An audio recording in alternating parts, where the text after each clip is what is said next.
This is WSNS Chicago, your on-TV station, where the best of entertainment is on TV.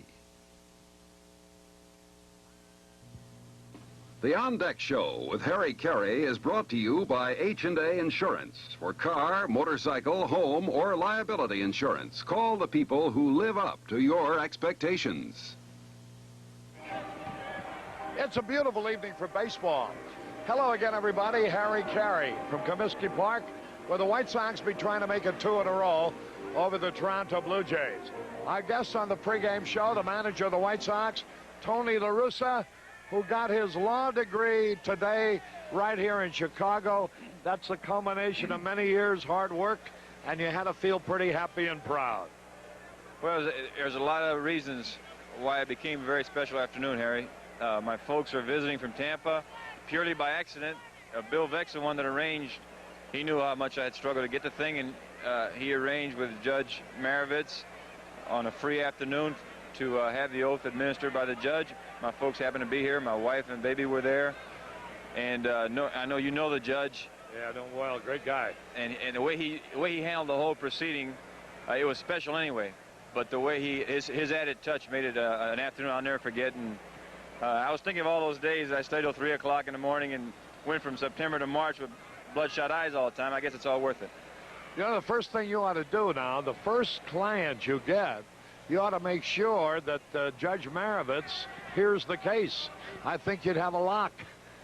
You know, there are a few guys there that work in his office, and he says, I can guarantee you the first motion that you present before me, I'll pass on. And they all raise their eyebrows, he says, as long as it's a motion for continuance. So, Judge, very honorable guy. He's been in the bench over 30 years, and I was very impressed with him. And like I say, it's an honor to be sworn in by a federal judge. You know, Tony, the big talk in town, of course, is the sale of the Chicago White Sox, which must yet be approved, of course, by the investor. That seems to be just a matter of procedure to Ed DeBartolo Sr. I'm just wondering, does something like this cause as much conversation among the manager, the coaches, and the players as it does among everybody else? Well, I know that the club had, you know, they read the paper and they hear the rumors that the club was up for sale or their bids being proposed. But I don't think, you know, you can't blame the struggling that we were doing on the field on anybody talking about buying our ball club, because we were struggling before anybody ever talked about buying the club.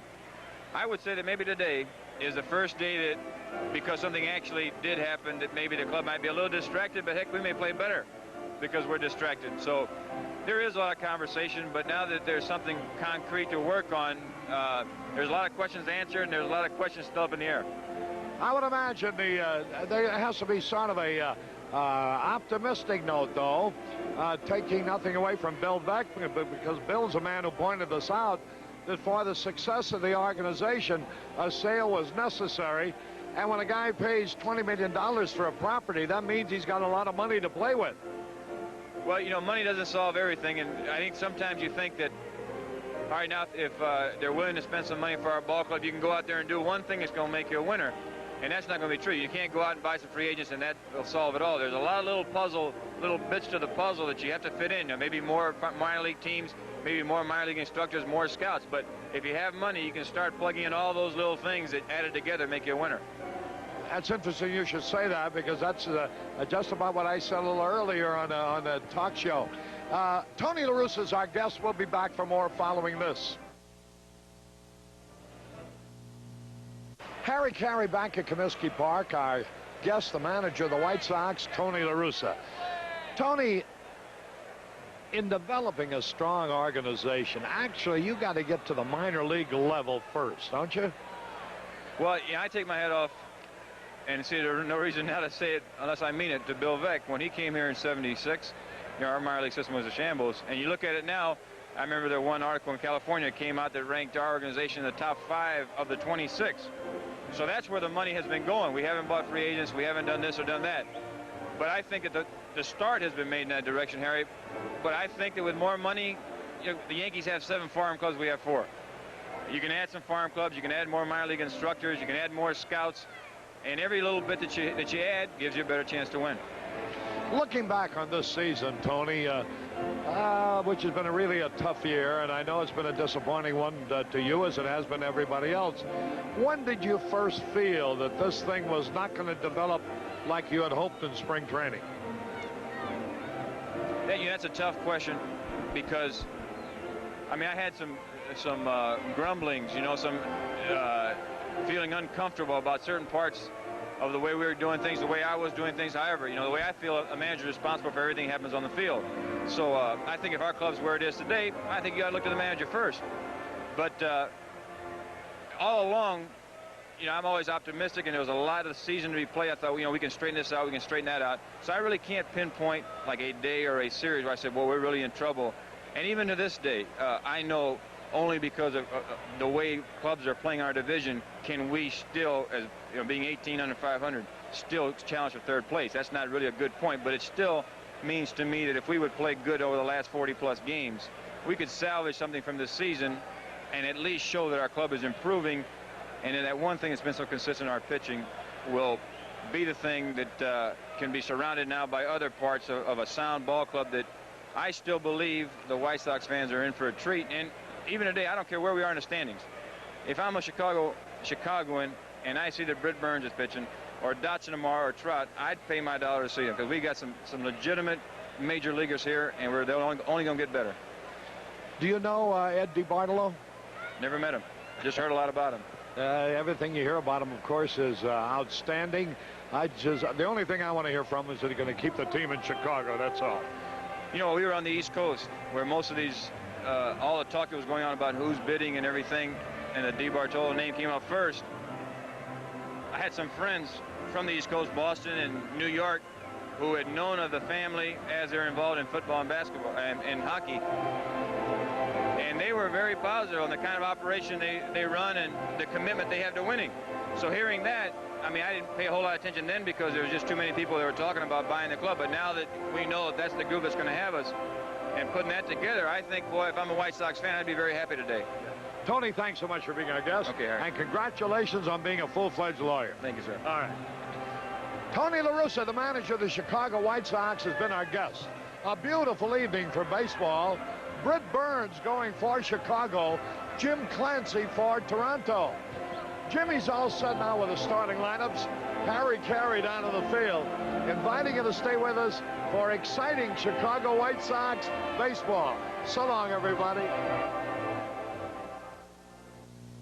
Guests on the pregame show will receive a Baum and Mercier men's dress watch, courtesy of Henry K. Jewelers, who are located at 547 North Michigan Avenue and on the third level of Water Tower Place. Hi, everybody. Welcome to White Sox baseball. I'm Jimmy Pearsall with Harry Carey at Comiskey Park. This is the second game of a four-game series between the White Sox and the Toronto Blue Jays. The White Sox won it last night 5-3. Lamar Hoyt got his fifth win. He's now won 5 and lost 2. Ed Farmer got his 21st save. Morrison came off the bench after a night rest, got 2 for 2 and 3 RBIs. So I think the young man may be started again. The starting lineup for the Blue Jays: Alfredo Griffin will be at shortstop to lead it off. Bob Baylor batting second in right field. Damasco Garcia will be at second base. He'll bat third. Otto Velez, the designated hitter. Doug Alt will be at first base. Roy Howell at third. Dan Age, he'll be in center field. Org will be in left field. Ernie Wyth behind the plate. And Jim Clancy from Chicago, Illinois, St. Rita's High School, will be on the mound for the Toronto Blue Jays. For the White Sox, Leo Southern will lead it off and be in center field. Mike Squires bat second. He'll be at first base. Bobby Molinaro looking for his first hit against the Blue Jays. He's 0 for 12 this year against them. He'll be in left field. Lamar Johnson will be the designated hitter batting fourth. Jim Morrison hitting .471 against the Blue Jays. He'll be at second base. Harold Baines in right field. Glenn Borgman behind the plate. At third base, Kevin Bell. Todd Cruz at short. And Brett Burns will be on the mound for the White Sox. I'll be right back to talk about the pitchers right after this message. Warming up for the White Sox, 21-year-old Brett Burns. He's looking to break a personal 5-game losing streak tonight. He's won 10 and lost 12. His ERA is still fine. It's 2.84. He's 6'5", 215. This will be his first start ever against Toronto. This will be his 24th start of the year. He's got 11 completed games. He leads the club in that category. He's also had one shutout. He's pitched 174 innings, and he has struck out 94. He leads the White Sox in both categories there. His last start was against Cleveland. He went 7 innings, gave up 3 runs, 9 hits, and lost it 4-2. But the young man, he can throw it. His fastball about 90 plus, good curve slider, and he has a good changeup. Jim Clancy having a good year after last year having some trouble with a right foot injury. He had it operated on 2 separate times. He's 11-9 on the year with an ERA of 3.28. He also stands 6'5". He's 204, 24 years old, making his 26th start. He's completed 9 games, 2 shutouts. He leads their club in innings pitched with 181, 106 strikeouts, and 94 walks. Last year he was 2-7. Of course, that was caused by the operation on his foot. His last outing, he lost to Kansas City 8-3, but he throws it about 92 plus. Fastball, curveball, everything hard, not much of a changeup. So for the White Sox, it'll be Burns. For the Toronto Blue Jays, it'll be Clancy. We'll be right back here at Comiskey Park with play-by-play action and Harry Carey right after these messages. The On Deck Show has been brought to you by H&A Insurance. For car, motorcycle, home, or liability insurance, call the people who live up to your expectations. A TV 44 sports presentation.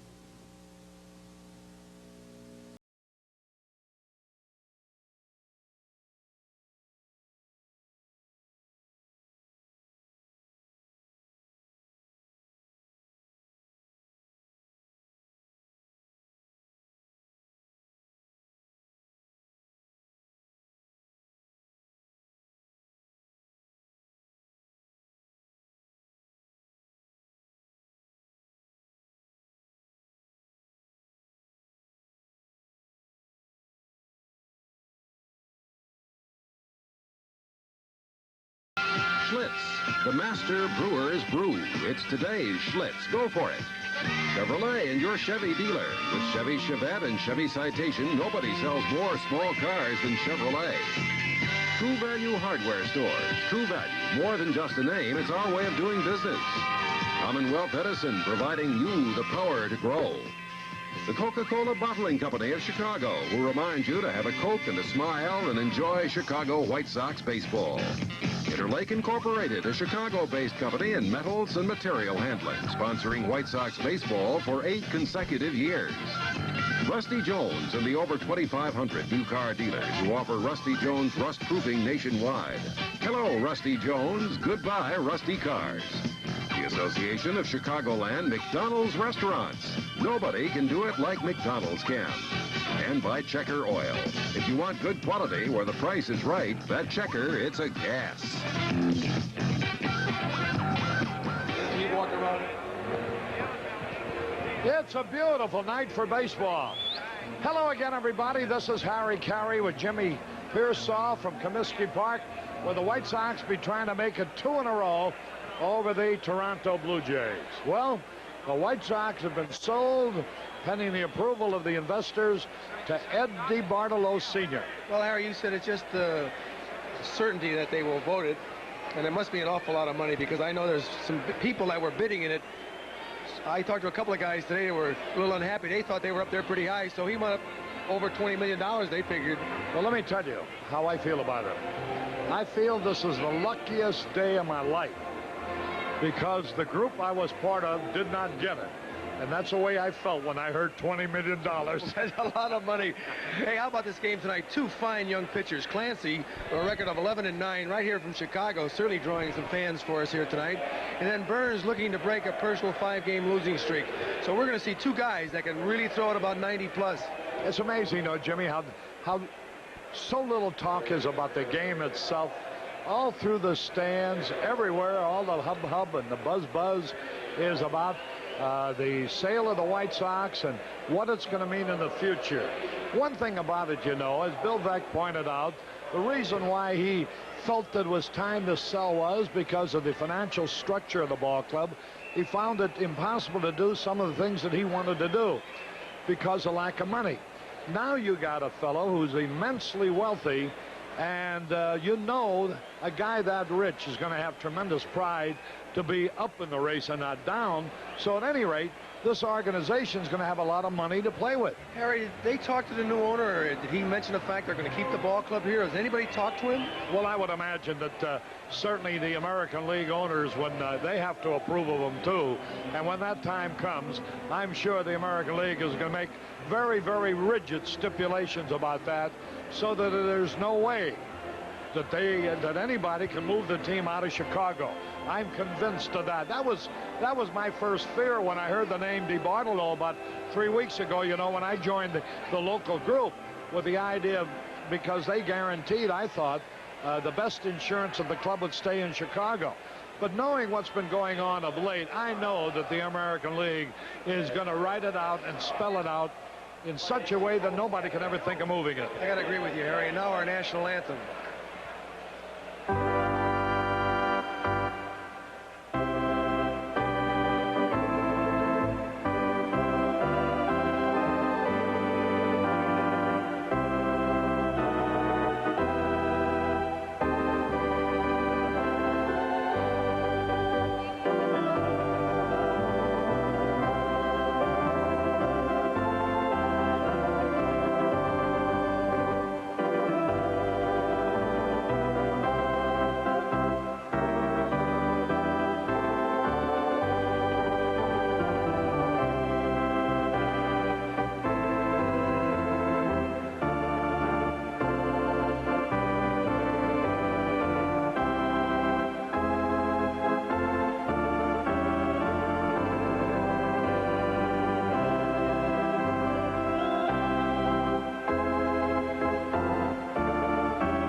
Remain standing and join in singing the Star-Spangled Banner with Chet Smith of Publix Office Supplies.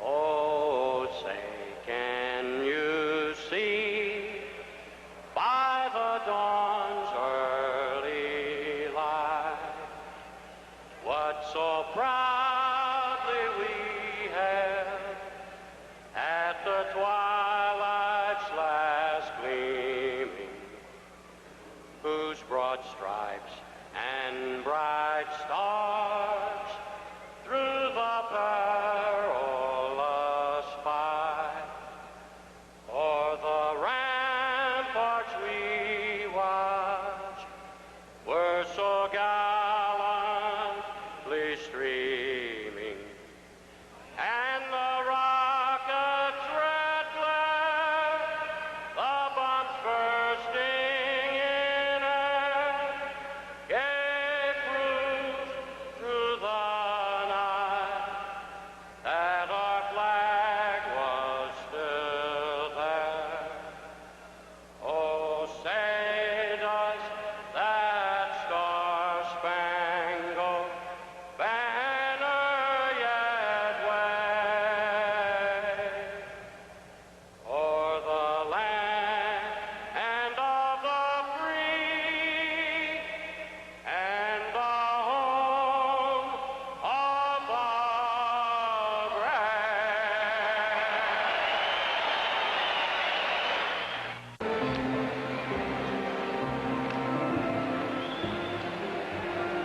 Harry Carey and Jimmy Pearsall at Comiskey Park. We're ready to play baseball. Britt Burns, who's lost his last 5 or so in a row, hungry for a victory here. He certainly is, Harry, and of course his dad has been in town. I don't know if he still is, and he's the kind of a kid that just keeps pitching. He's been throwing well all year. I really can't say he's only had one bad game maybe where he didn't pitch well. Other than that, he was in every game. If we ever got 6 runs for him, it'd be something he'd enjoy very much. But tonight he's pitching against a young man like himself who can throw hard. And he's got a better change, I think, than Clancy. But Clancy keeps throwing hard sliders and a fastball. Well, it's a question of 2 fine young pitchers. One a right-hander, one a left-hander. Joe Brinkman will work the plate tonight. Derwood Merrill is at first. Darrell Cousins at second. Marty Springstead is at third. get a little bit cooler. Oh, just lovely. Clancy is 24 years old, stands 6'5". Britt Burns is 21 years old, stands 6'5". Burns is left-handed, Clancy right-handed. And here's Alfredo Griffin hitting 246. First pitch is low, ball one. Boy, they play him around to right and shallow. Way off the line and left is Molinaro, as you see in your picture. Strike call. Bell at third is playing shallow because he can fly. There's about 4 guys in this league that can really run, and he's one of them, along with Wilson, Washington. Bouncing ball. Cruz will throw him out. 1 out. That'll bring up Bob Baylor. Chet Smith of Public Office Supplies, we're sponsoring this night, sang our national anthem. And Nate Gold threw out the first ball. The temperature tonight at game time was 73 degrees, 73. Yeah, 73 at game 7 time. miles per hour, 7. Starting time was 7:39, 7:39. Well, my wife Dutchie celebrating a birthday today, 39 again. Happy birthday to you. Happy birthday to you. Happy birthday, dear Dutchie. Happy birthday to you, dear. Nice going, Nancy. Nice going, Nancy. You got us on key, I think. Look, she's got something on over there. What does she got on? What's that? 1 ball, no strikes. Hey, he had a cut. Baylor swung, and he missed. 2 balls in Stand up, Nancy. Stand up, Nancy. What does it say? Can't you close in? It's a Holy Cow Harry Carey t-shirt in brown. Oh, that's... Oh. All the pretty girls are going to wear those Sunday evening on there. When I stuff the ballot box. Line drive going to be caught. He lost that ball in the lights. He lost it in the lights. He really struggled on that one. Yeah, he didn't get a good jump at first, but then when he picked it up, well, this ball is really hit hard. It must have been a breaking ball the way he swung at it. Here you'll see it. Yep, and he rips it. Now, Molinaro goes to his left. It takes a little while getting there, but when he does, watch him flinch. Look like a lollipop. Jennifer Pusateri is the bat girl tonight. I'm not going to touch that. 2 men out. Hi, Dutchie. Happy birthday. Curveball low. Nice crowd on hand. I'd say about 12 to 15. Did he buy you a 5-carat ring, honey? Let's show Jennifer again. Yeah, that girl. There she is. You didn't answer my question, Harry. I'm glad she's sitting between Herman Schneider and Bobby Winkle. Winkle's shoes at the back. Swings and he misses. Damaso, Garcia, mucho calor, mucho frio, muy bien. Mucho yourself, Harry. You spend mucho money on your lady? You spend mucho money? 3 balls, 1 strike. Don't answer us, Jake. He's giving me the elbow and he's laughing. You buy her flowers, candy. I forgot all about it. You did not. I did. Line drive down the right field line. He's going to go foul.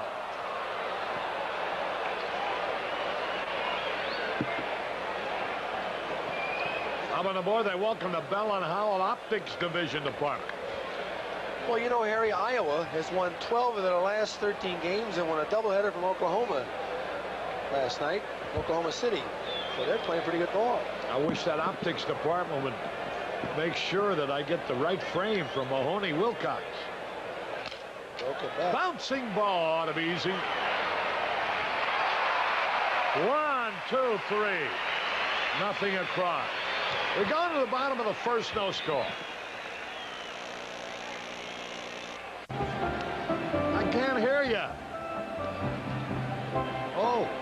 I can't hear you, Mike. We're back, Harry. All right, Jim Clancy warming up on the bullpen. Clancy with a record of 11-9 really had some tough luck last year when he won 2 and lost 7 due to 2 separate operations on his right foot, and he was out most of the season. But this year he is really pitching well. For a last place ball club, he's 11-9 with an ERA of 3.25. He's 6 feet tall, just like Burns, 202 pounds, 24 years old. This will be his 26th start. He's completed 9. He's got 2 shutouts. And he's pitched a lot of innings. He's one of the top pitchers in the league in innings, 181. Fastball, about the same speed as Burns. Not much of a curveball, but a hard slider. He throws everything hard. If he does throw anything slow, it'll be a curveball. So Sutherland will lead it off here now. The White Sox won last night 5-3. Let's see if we can keep it going. Good well wishes to Jim Clancy's uncle in St. Francis Hospital. Name is Tom Higgins.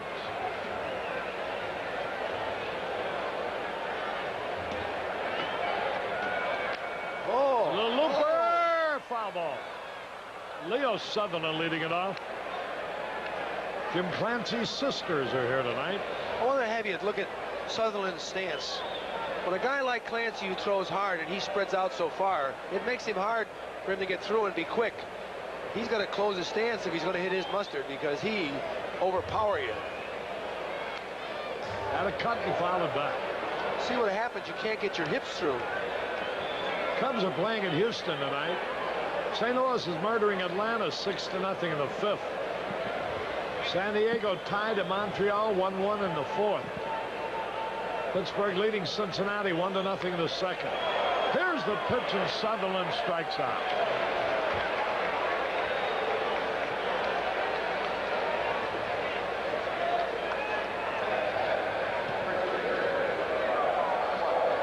The Gurney Little Leaguers are here with their coach Dave Pulaski. See where Steinbrenner, when they were asking him about all these statements he made, said, I just want to get my players mad. One out. Well, he can do that easily. Well, he didn't get him any hits in the 9th last night. Here's a bouncing ball. That ought to be easy. Garcia's got it. 2 up, 2 down, and here's Bobby Molinaro. The Yankees had the bases loaded with nobody out in the 9th inning, the bottom part of batting order. They didn't score. They were 2 runs down. Baltimore only a game and a half out now.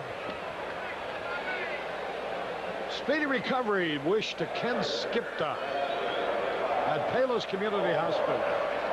Millie Johnson celebrating a birthday here tonight. Happy birthday, Millie. Super lady.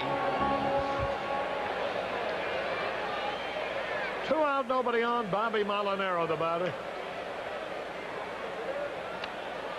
Strike call. Molinaro is 0 for 12 against Toronto this year. He's looking for his first hit.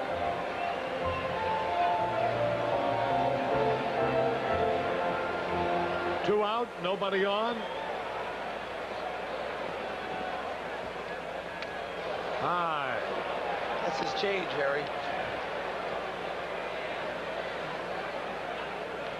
They're here from Batavia, the Alice Chalmers group.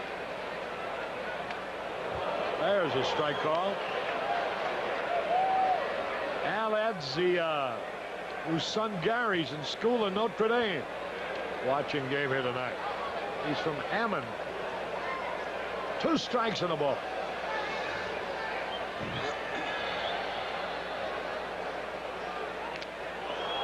A little bit low. You know, they try to pitch Molinaro real tight and down.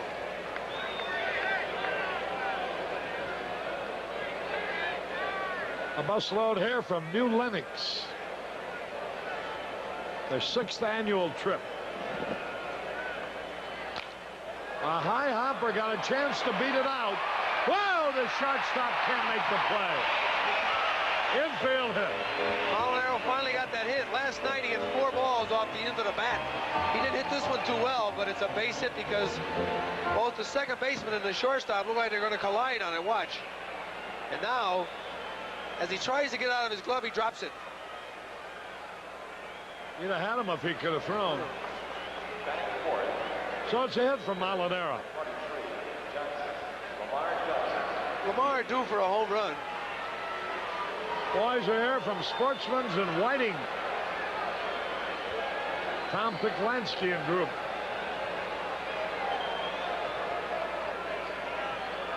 Lamar takes it low. Make that a strike at the knees, they call it.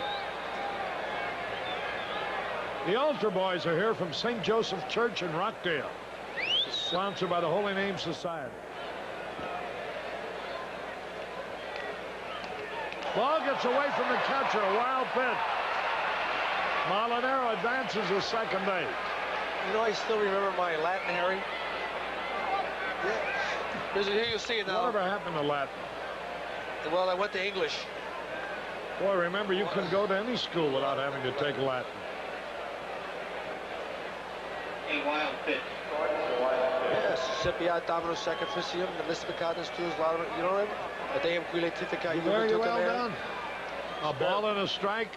Spera Deum Quoniam and Hook Computable early, all that stuff, Harry. A little bit low. 2 balls and a strike. Brian Scott and Warren McAvoy are here. Alan Snebb from Home Insurance is here. There's a drive, right center field. And it gets through for an RBI hit. Here's Lamar trying for third. Second baseman fumbles the ball. There's no play. A triple for Johnson. And the White Sox lead 1-0.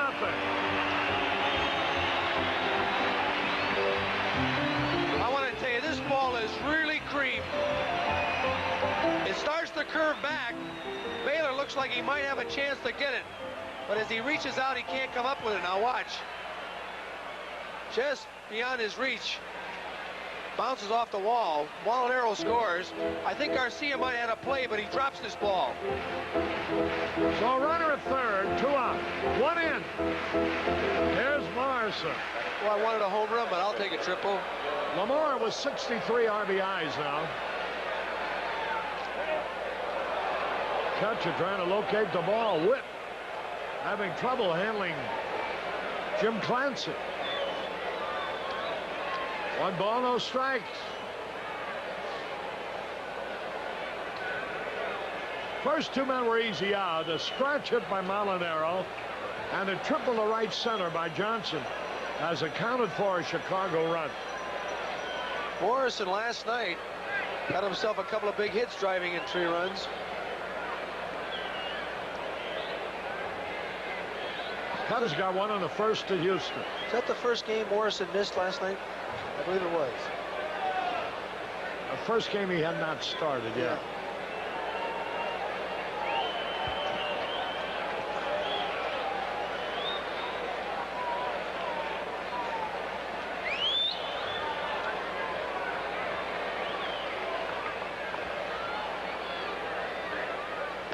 Pitch a little low.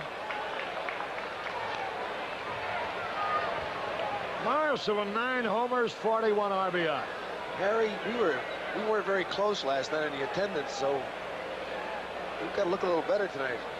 I think there's more here tonight. He swung at him at, I'll say 16,000.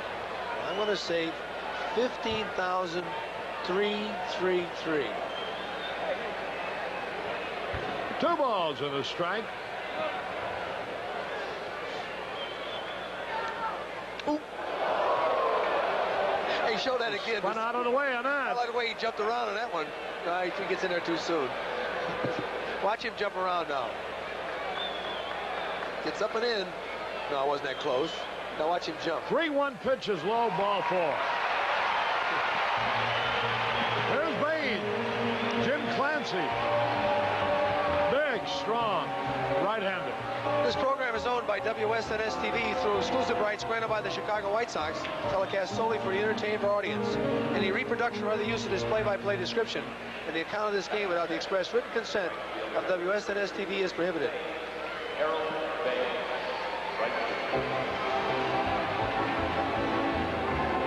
Bain's batting .249.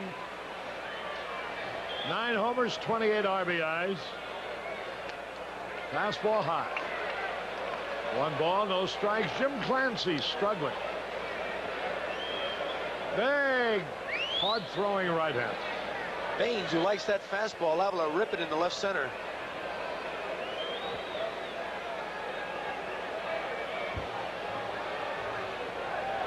The pitch. He swung late and he missed. Boy. That evens it up. A ball and a strike. Clancy really mad at himself. Is just throwing as hard as he can throw it.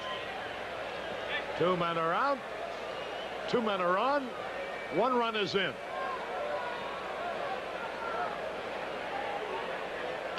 Swung and he missed. 2 strikes and a ball. Harold Baines.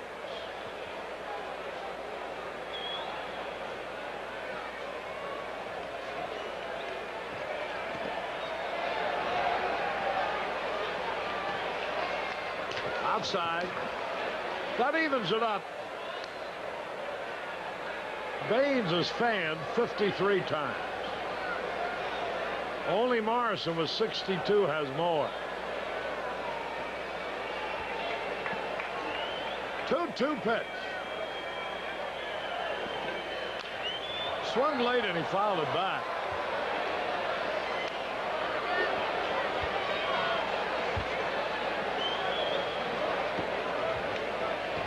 Two balls, 2 strikes. Our best wishes to Rich Reardon at Northwestern Memorial Hospital. Off speed is high, ball 3. The runner on first will be going with a pitch. 3 balls, 2 strikes. Baines digging in.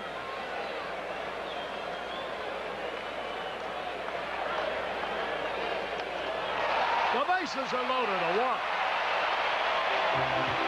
Here's Borgman now. Borgman, a good fastball hitter. Right now, if I'm Borgman with the bases loaded, if I see anything in the zone that I like, I'm going to rip the ball because he's going to try to get ahead if he can, especially having so much trouble walking the last 2 guys. Baltimore playing in Oakland tonight, and they have a press conference scheduled at Oakland tomorrow. Some think it is to announce the sale of the Oakland Ball Club to the Kaiser Aluminum Company of Oakland, California.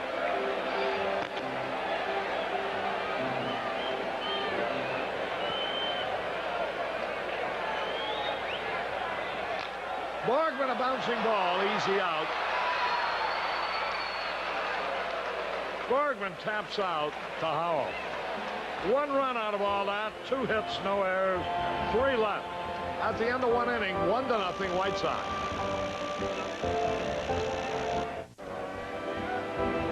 In the skybox tonight, the White Sox would like to welcome the Federal Valve and Fitting Patio Party, Paul J.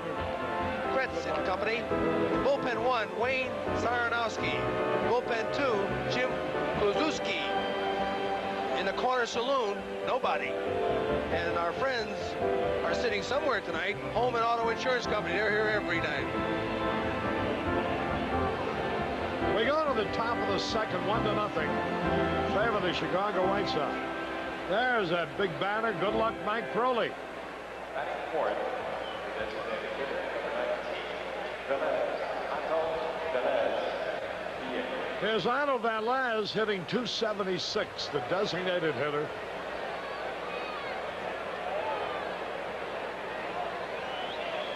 There's the pitch. Foul ball back and out of play.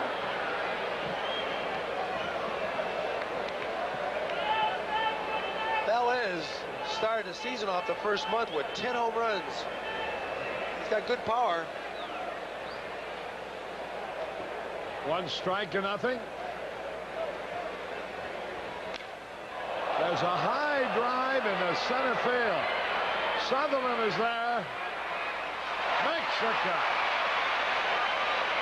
Velez flies deep to Leo Sutherland. Look at them, the way they wade through that ground out there. Boy, it's really soggy.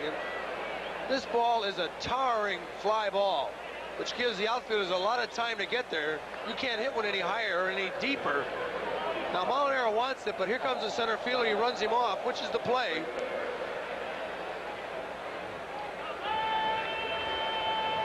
Here's Doug Ault, the first baseman, hitting .214.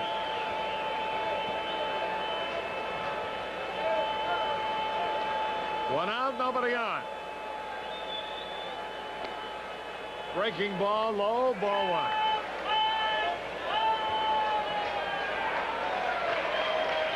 Houston trailing the Cubs 1-0 at the end of one.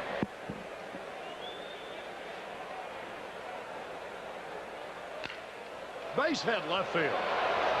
All singles to left. That'll bring up Roy Howell, the third baseman, a left-hand batter. He'll be followed by the center fielder, Dan Ange.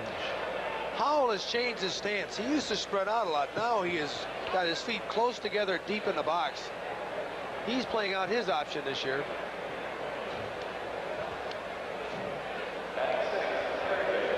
All the guys who will be available as free agents at the end of this year. Darrell Porter of the Kansas City Royals looms as the best. The pitch. A bouncing ball, foul outside first. Boy, St. Louis beating Atlanta tonight 7-0. Atlanta had won 3 in a row from the Cubs.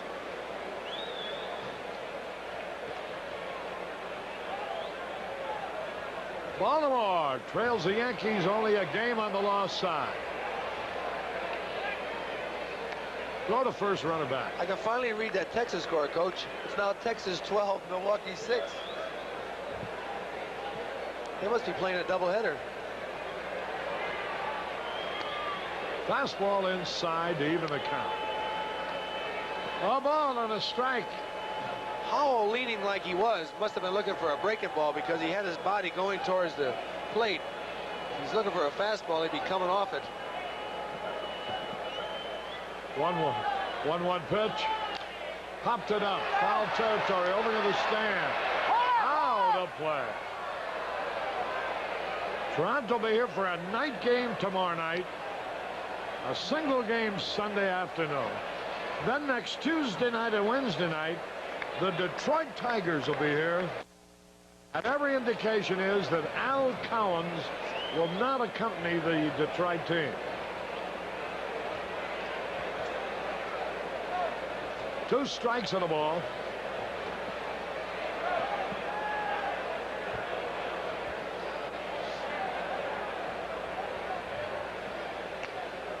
Slider outside.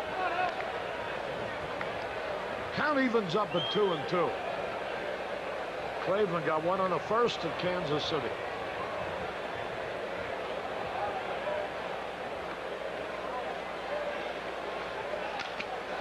Fly ball, center field, easy out. Leo Sutherland takes it. Coach, you know, talking about Cleveland, Bannister last night played third. They are really moving him around. To man out is Dan Ange. George Brett leads the American League in hitting .404. Also is tied for the league lead in RBIs with 91, even though he's only played 85 games.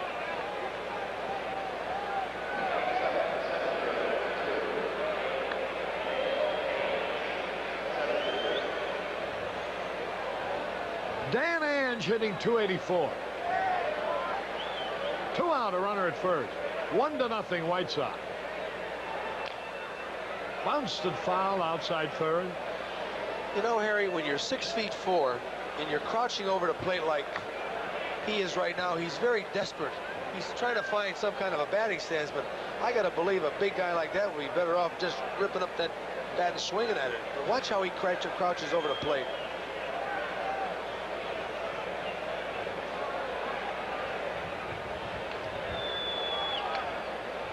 A little bit inside, evens the count, a ball and a strike. Jimmy Williams coaching at third base. Dennis Menke at first base. Texas leads Milwaukee 12-6 in the ninth.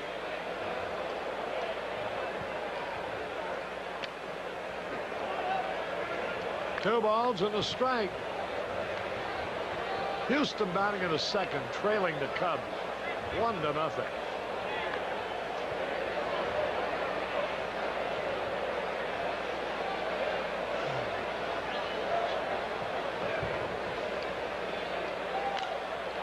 Long drive foul into the corner. 2 balls, 2 strikes. 2 out. The White Sox on this homestand have won 2 and lost 4. Against Toronto this year, we've won 2 and lost 3. You know, George Brett has only played 85 games. He's 1 away from having as many game-winning hits as the leader.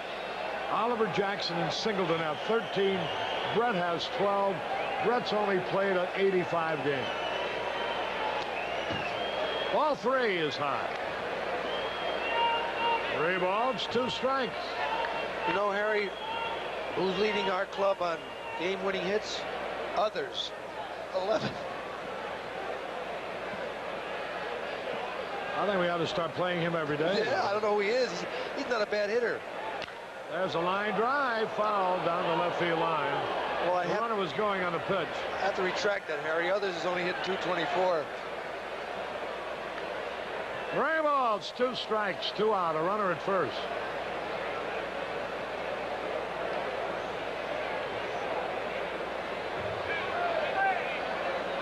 Around 15,000 fans here.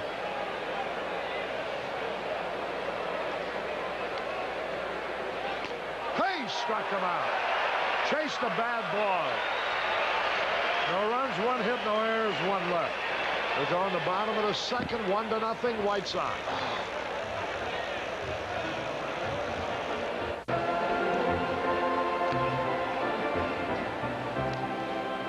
Hey fans, popular Sesame Street characters Bert and Ernie will appear live at Comiskey Park on Sunday, August 24th.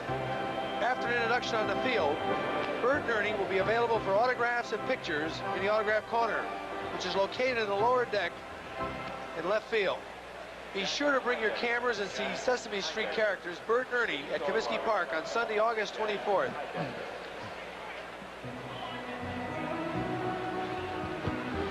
Hey, some of these people must be taking this Mayor Rush Street. Hey, happy birthday, Dutchie. Hey, put that on the big board. Yeah, give it a camera. Dutchie's watching. My wife Dutchie, who's 39 again. Happy birthday, Dutchie. You're my age, kid. I know how old you are. Hey, to you.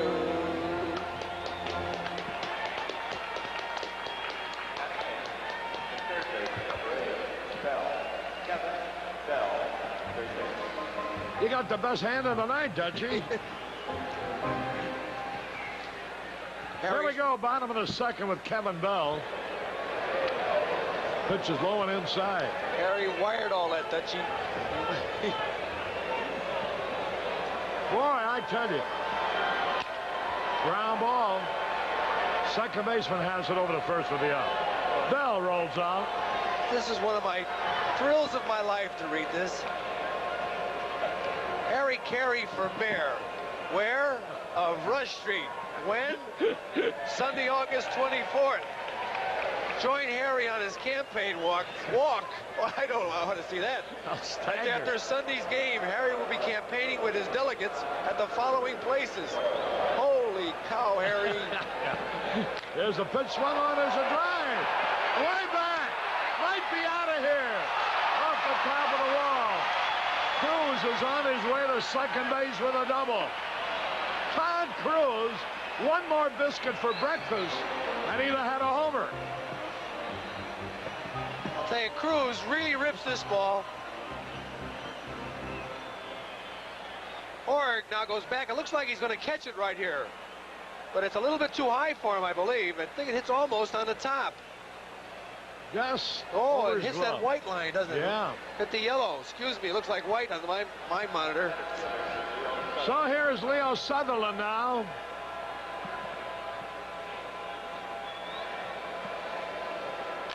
Bouncing ball. That'll be easy to first base. And he steps on the bag. Oh, unassisted. Sutherland's nothing out of 2. Here's Squire. The Holy Name Society from Our Lady of Good Counsel in Aurora are here tonight. If you wonder who's going to run against Harry, Mrs. O'Leary's cow. Al Capone for second term. I'd like to vote for him, Harry. I think he's a whale of a guy. Bozo the Clown. Oh, don't mention that guy, because I think he's going to win it. I know one guy that's not going to win it. His name is Richard Nixon. Here's a pitch to Squires. Hey, some people are taking it serious. Well, my pal, I want to tell you, if I can vote, I'm going to vote right here, put a big X for you. I don't know what it's going to do for you, but lots of luck.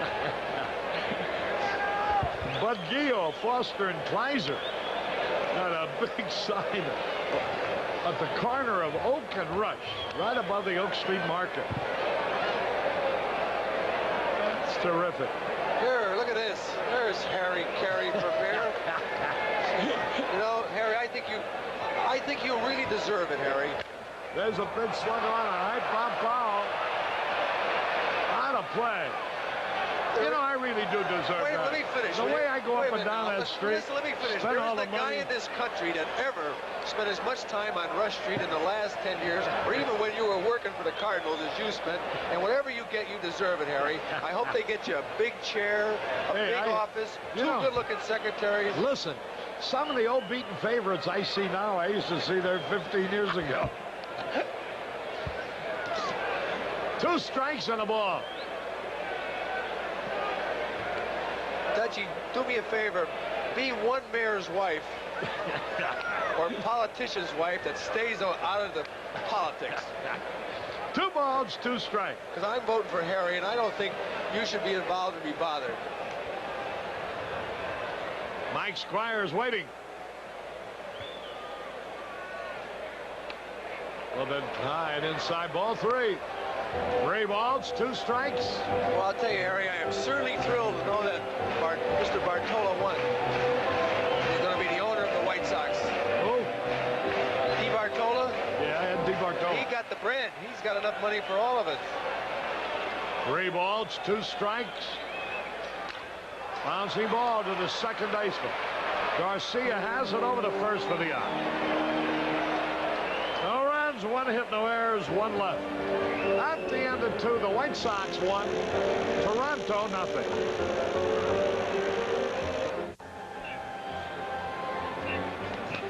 Harry Carey back in the ballpark. We go now to the top of the 3rd inning.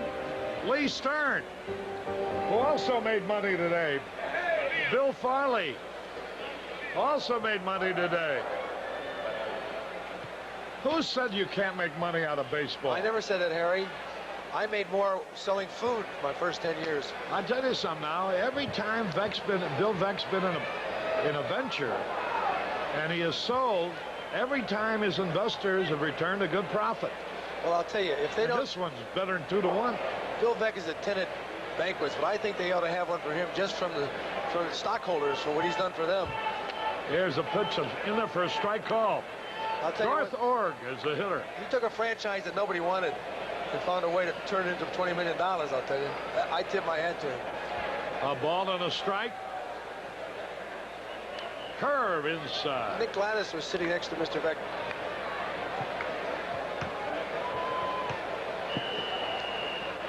Well, there was a lot of groups bidding. There you say Nick Gladys to the right of Bill Veck. Down below is Glenn Rosenbaum. But most of the fellows who are bidding for the team are already investors. And even having lost their bids, they still profit because they're going to get twice as much for the money they put in if the deal is approved. 2 balls, 2 strikes. Why would they not approve? It's hard to tell, huh? Well, you know, I don't know.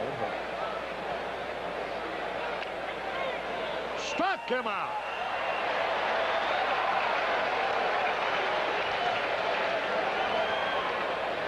Jimmy, I learned a long time ago, you never say never and you never say always. All right, I'll agree. Erie. Who's that? Eric and Matthew Sargis are here with their mom. Are you trying to tell me, Harry, never believe it till you see the money in your pocket?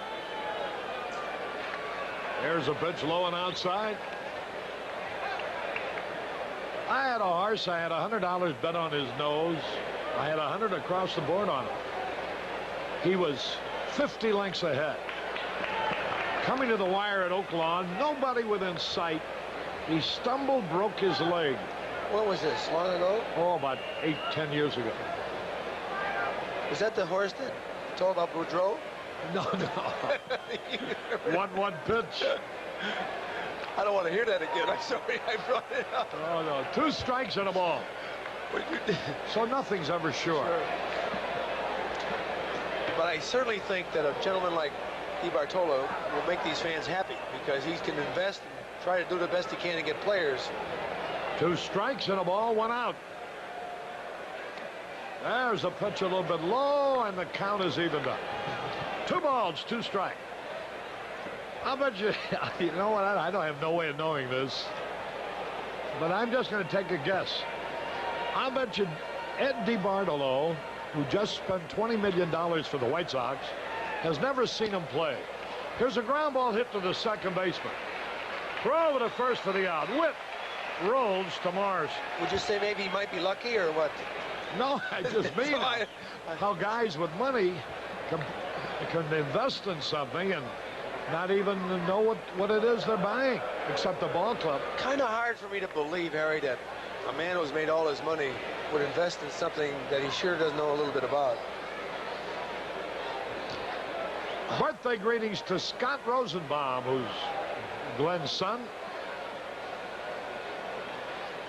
2 out, nobody on. Here's Griffin.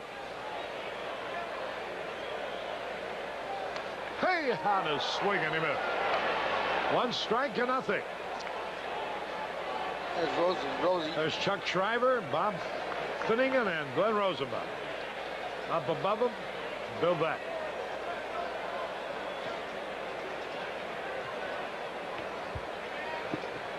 Two men are out, nobody on. Ball game in the 3rd.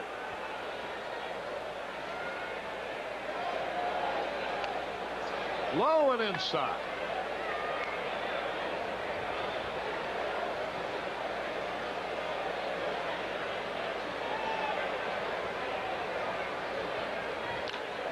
There's a little pop fly on the infield, and Britt Burns has another easy inning.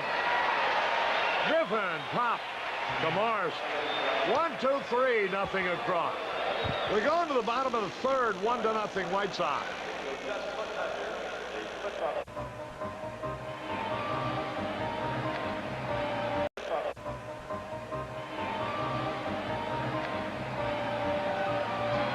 We're going to the bottom of the 3rd inning, 1-0 in favor of the White Sox.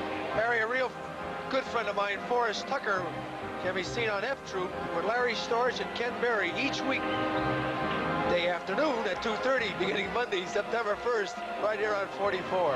F Troop. Forrest Tucker, I believe, is in town. A great friend of mine, too. And just a tremendous performer. A great guy. Marvelous company. Sensational golfer. Remind me to tell you a story I can't tell you about. I know the story. Playing with Phil Harris. No, this is something when he was in the Marines. Molinaro leading it off here. 1 ball, no strikes. Takes a fastball low. 2 balls, no strikes.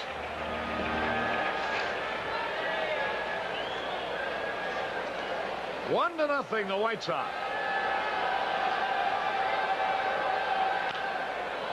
High pop fly on the infield, going to be caught. Howell is there, and he has it.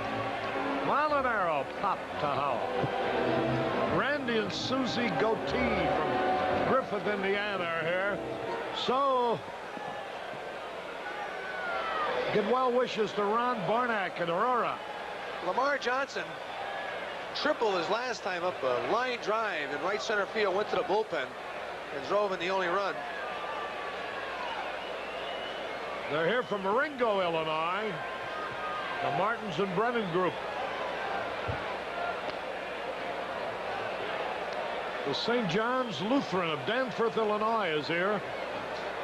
Group of 42. A little pop fly, and the short left will be caught. Dugan or takes care of Johnson's fly ball. Brinkman behind the plate. You know, Harry, when he bends over and gives the strike, I watch him get up. I think his back is about as bad as mine. He has trouble getting off the ground.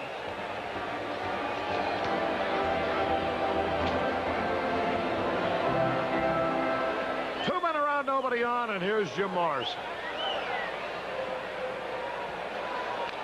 Had a good cut, and he fouled it back.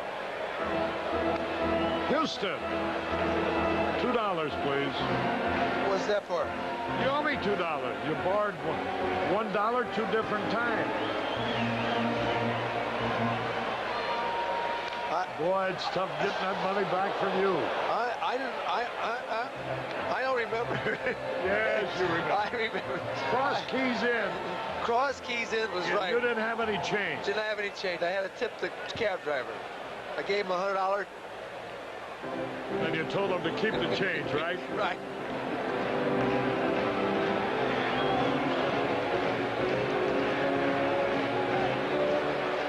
Two strikes and nothing. 1-0. The White Sox are leading the ball game in the bottom of the third. They've out-hit Toronto 3-1. Same two teams tomorrow night. About 15,000 are here again tonight. The pitch. Off speed high. Jim Clancy from St. Rita's High School.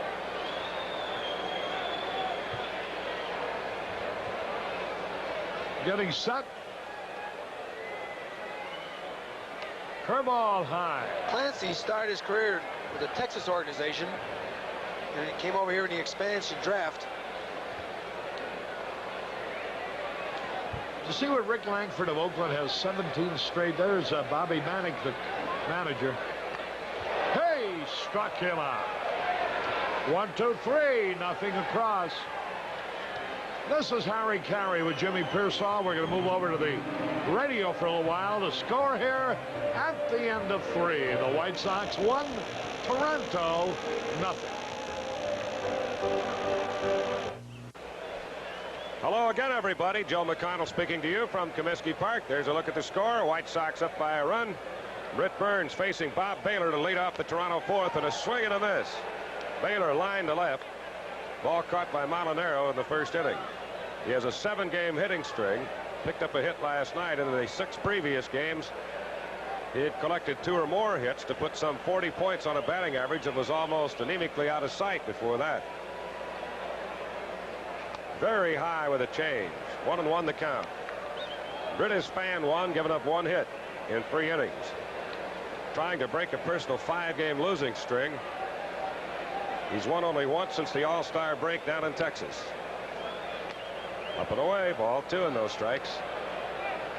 The Brewers rallied for 9 runs in the 7th and 8th innings, or I should say the Rangers did, to beat the Brewers 12-6 in the first of that twilight pair down in Arlington. 12-6 Texas over Milwaukee in the first ball game. Foul ball down the right field side out of play. 2 balls and 2 strikes to right fielder Bob Baylor. He'll be followed by Damaso Garcia and Otto Velez. The Twins have taken a 2-0 lead over the Detroit Tigers in the top of the 4th now. The Tigers batting at Metropolitan Stadium up in Bloomington.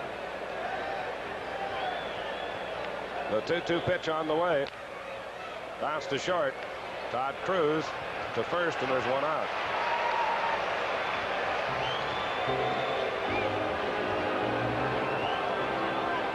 Garcia grounded out to Kevin Bell at third, his first time up tonight.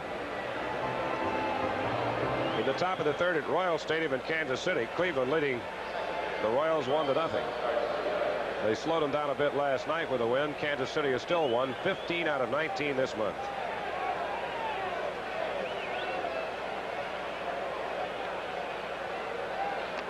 Fastball low, ball 1. And how about that Eastern Division race? Baltimore beat California at the Big A last night 7-1. Gaylord Perry lost to the Seattle Mariners 6-4, and the Yankee lead now has been pared to a game and a half. 1-1 the count on the foul ball off the bat of Damaso Garcia. 2 balls and 2 strikes to right fielder Bob Baylor. He'll be followed by Damaso Garcia and Otto Velez. The Twins have taken a 2-0 lead over the Detroit Tigers in the top of the 4th now. The Tigers batting at Metropolitan Stadium up in Bloomington.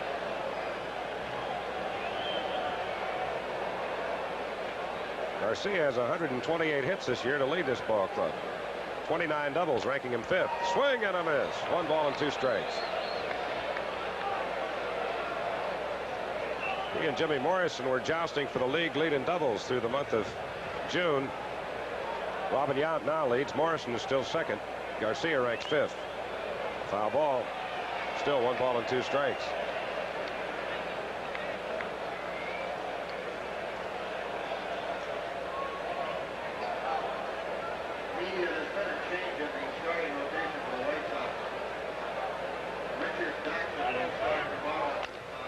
Ground ball off the glove of Squires into right field, a base hit. Mike dove for the ball, just deflected it.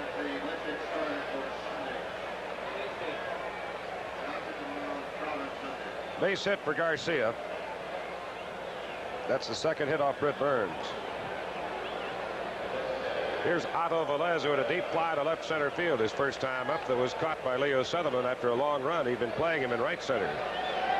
Well, a change in skipper Tony La Russa's starting rotation for tomorrow and Sunday. Dotson will pitch tomorrow's ball game, and Steve Trout will be held back until Sunday. Originally, they had it the other way around. So Dotson will pitch against Jack Cusick, former Sox right-hander who beat us up in Toronto in his first start after being recalled from Syracuse. Steve Trout now is slated to pitch Sunday afternoon's game against Dave Steed. Slider in there for a strike at the knees. Good pitch to Velez. 0-1.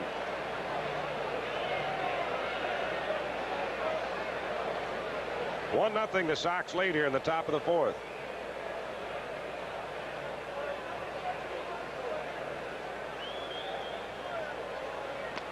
A hanging curveball is inside, evens the count at 1-1 to Velez.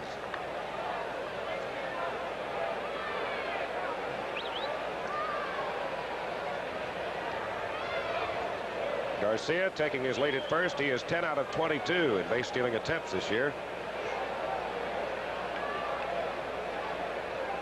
The Blue Jays is a ball club. Only 49 steals and 104 attempts, have been caught 53 times. Maybe the only club of the American League that's been caught more than they've been successful. But base stealing ratios have been up. More emphasis has been put on base stealing lately. Foul ball bounced into the dirt. 1-2 the count to Velez, who had a great first 2 months of the year. He was red hot going into June, tailed off a bit, although he still has some impressive statistics.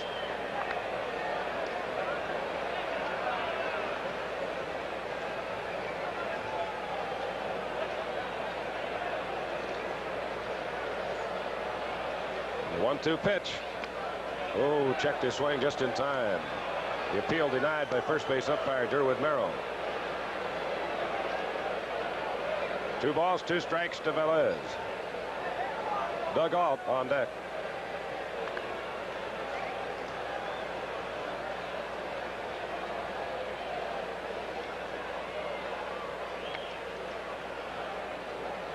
Baltimore plays at Oakland tonight, and the Yankees are at California,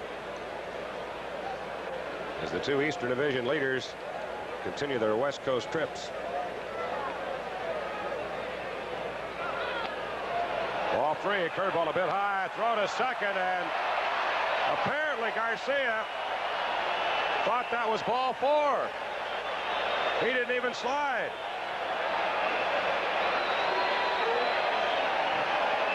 Well, let's watch it again.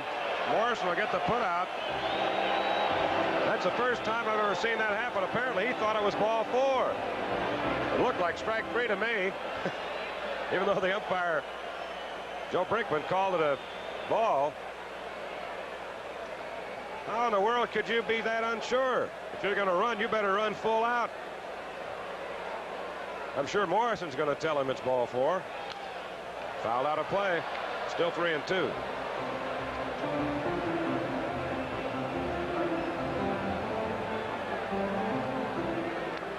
I got a player like that running against me, and I'm playing second base. I said, stand up, it's ball 4. He walked. Wait for the ball and make the pull out. Yeah, Mr. Garcia has to be a little embarrassed right now. Staring out at the diamond. That's when you wished you could find a hole to crawl into. Struck! him out. 3 strikeouts for Burns. No runs, 1 hit. There was a mental error charged to Garcia that will not show up in the scorebook. Nobody left after 3.5. White Sox 1, Toronto nothing. Now there's a youngster enthralled by it all. Harold Baines to lead it off for the White Sox in the 4th, and he takes a pitch on the outside corner for a called strike.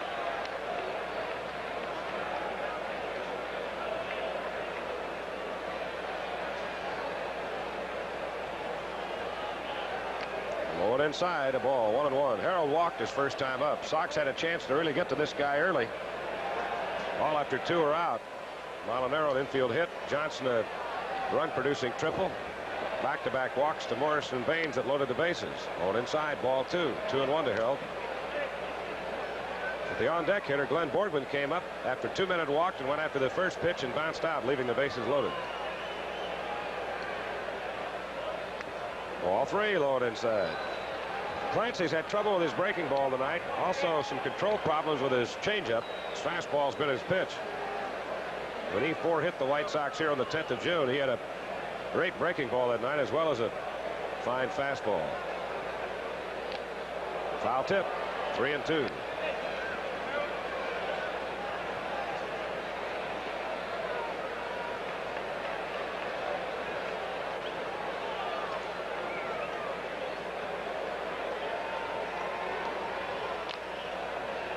Foul ball. Still 3-2 to Harold Baines.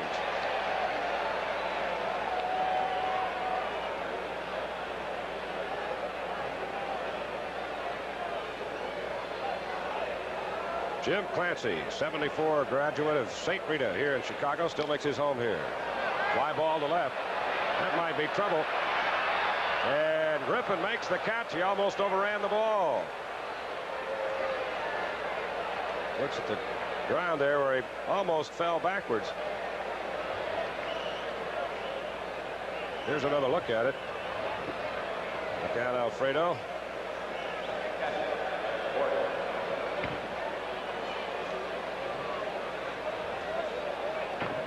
Here's Borgie, who bounced to third to end that first inning, leaving the bases loaded. He takes a fastball knee high for a called strike.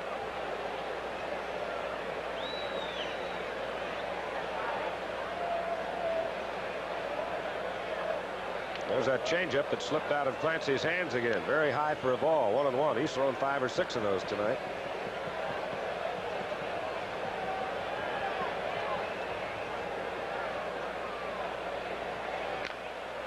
Bouncing ball to third again. Howell takes it near the bag. Long throw. Dug out by Auld at first. 2 down.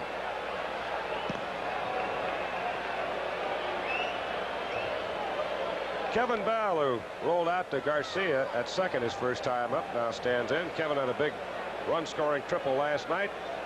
Turned out to be his first game-winning hit of the year.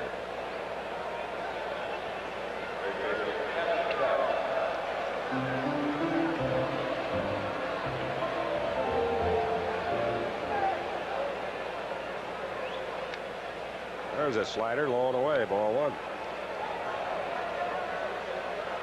That's the same pitch the White Sox were waving at so haplessly in that 4-game Cleveland series. Swing and a miss on a bullet. Good fastball right in there at the knees. 1-1 the count.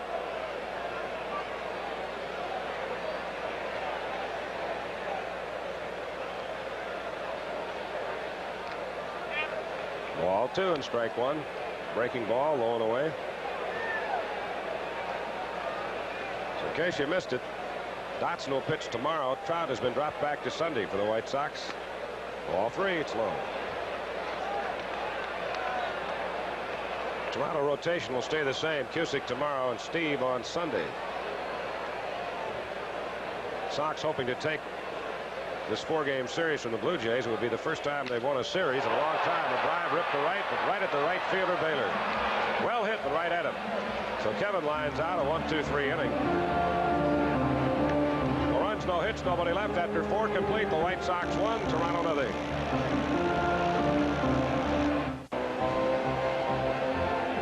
In the top of the 5th inning for the Blue Jays, they will send up Doug Ault, Roy Howell, and Danny Ainge. against left-hander Britt Burns. White Sox 1 run on 3 hits. Toronto no runs on 2 hits through 4 innings. Alt singled his first time up. Bounced one past Kevin Bell at third.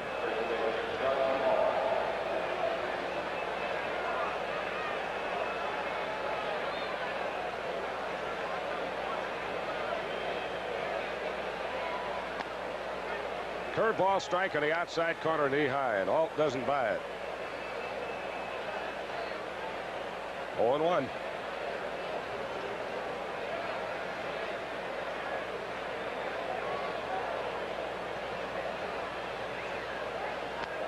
Outside, 1-1 the count. Even though the Blue Jays have only put 2 men on, Britt has thrown quite a few pitches.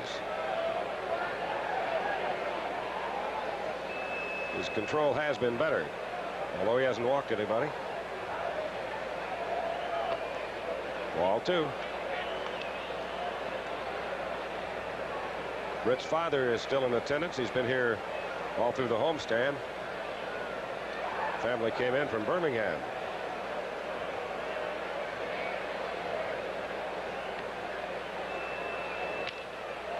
Drive to right field, hit pretty deep. Back on the warning track, Harold Baines takes it for the out. Alt with power to the opposite field.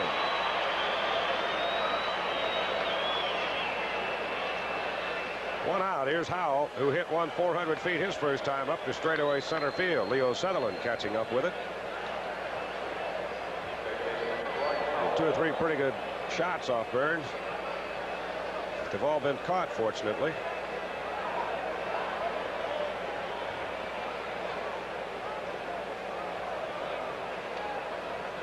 Curveball just low, ball 1.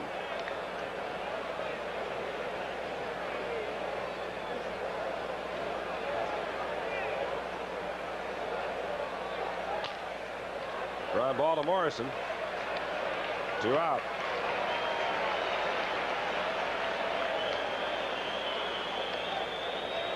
There's Danny Ainge, who struck out on a 3-2 pitch his first time up. We told you this young man, quite a basketball player. Still in college. Brigham Young.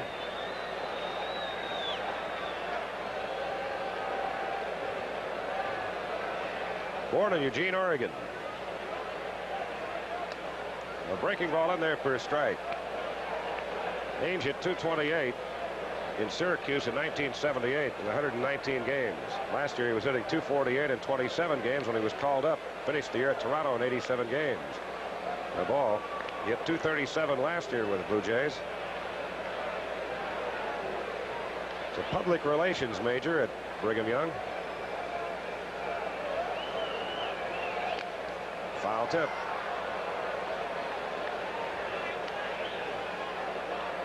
His last 2 years in high school in Eugene, he led his high school basketball team to 2 state titles and a 52-1 record. 6'4" guard in basketball. Ground ball to Bell. Now the Jays are down 1-2-3 in the 5th. We've reached the halfway point here in a quick ball game at Comiskey Park. The White Sox lead Toronto 1-0. Sox fans, you can purchase tickets for exciting White Sox baseball at the following ticket locations. Downtown at Home and Auto Insurance. South at Thornridge State Bank, the Beverly Bank, Heritage Pullman Bank, and Steel City National Bank. Southwest at Orland State Bank. West at Hinsdale Federal Savings and Loan and at the Bank of Westmont. In Toluca at Citizens National Bank, and in Morris, Illinois at the First National Bank of Morris. It's a whole new ball game at Comiskey Park. Todd Cruz leading it off, and he takes a pitch just below the knees. Ball 1. He narrowly missed his 4th home run of the year, his first time up, when he hit one off the top of the left field fence, about a foot from the top of the wall. Swinging strike, 1-1 the count. Cruz had a double his first time up. And in fact, he is the last base runner to reach.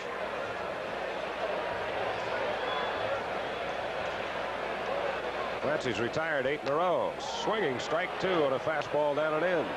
1 ball, 2 strikes. Clancy has struck out 1, walked 2. He walked Morrison and Baines back-to-back to load the bases in the first inning. Strike 3.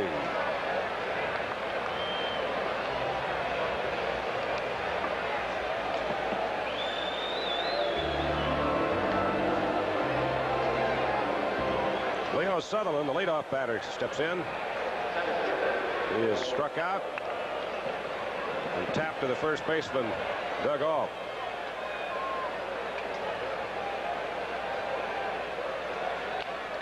There's a bunt. Howe is playing in for it. Throw to first. They get him.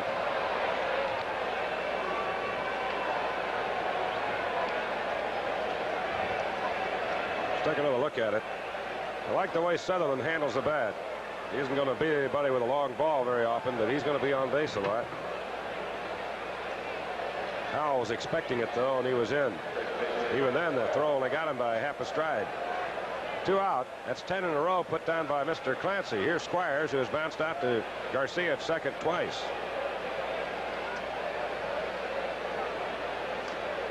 Sox may have squandered their opportunity to get several runs off this guy early. Fly ball left center field. It's in the gap. And it hangs up, and Orge makes the catch. 3 up and 3 down. 11 in a row retired by Clancy. So after 5 complete here at Comiskey Park, White Sox 1, Toronto 0. Sport Mart, save famous Big John Downrigger, $89.94. Sport Mart, Schaumburg, Niles, Lombard, Calumet City, Oak Lawn. For sports, it's Sport Mart. On a nice sunny day like this, why is Ted Pearson waterproofing around his house instead of relaxing with his family?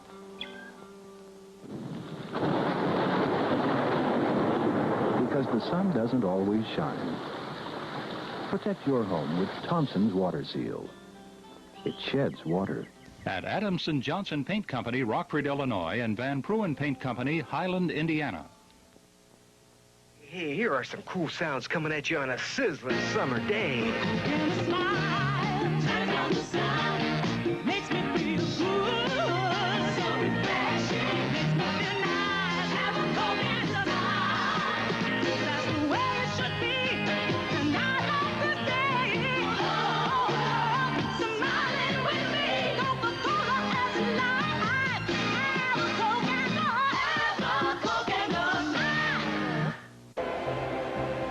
In the top of the 6th inning, the Blue Jays will send up Garth Orge, followed by Ernie Witt and Alfredo Griffin, their leadoff batter. Only 5 hits in the ball game. The White Sox have 3, and they have the only run. Another nice crowd on hand tonight. Guess it's somewhere in the area of 15,000. Orge struck out his first time up. Burns has fanned 3, has not walked anybody.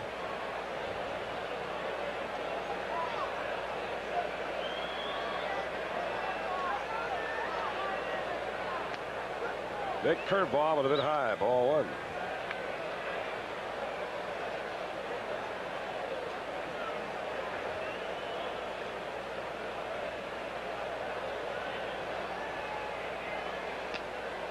Swing and a miss on a fastball. 1-1. Britt's about due to pitch a shutout. He has won this year, a 2-hit shutout against Seattle here in May. His 11 complete ball games and 23 starts, tops on the staff. Innings pitched, strikeouts, low ERA, and 10 victories. All lead the White Sox in those various categories.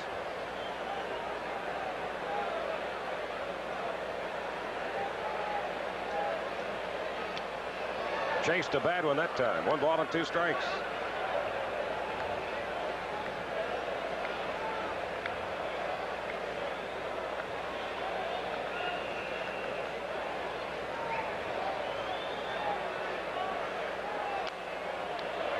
Foul out of play. Still 1-2 to Orge. His older brother Dane is a member of the Cardinals.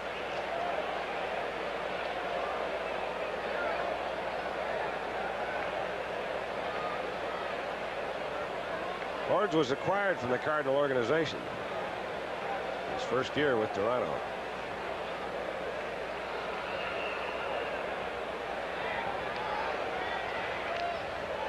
Foul back on the breaking ball.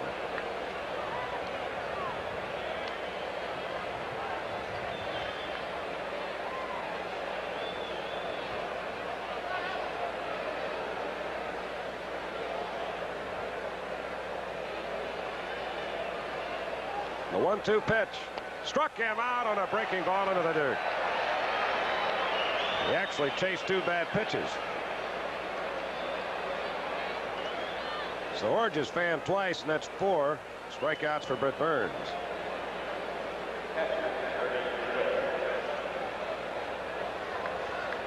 Here's Ernie Witt, the catcher. He bounced out to Morrison at second base his first time up.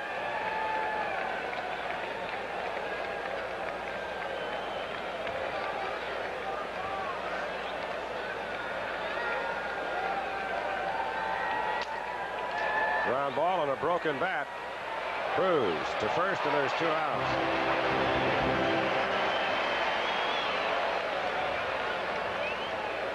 Now the leadoff batter, switch hitting shortstop Alfredo Griffin. He was bounced to short and popped up to Morrison at second.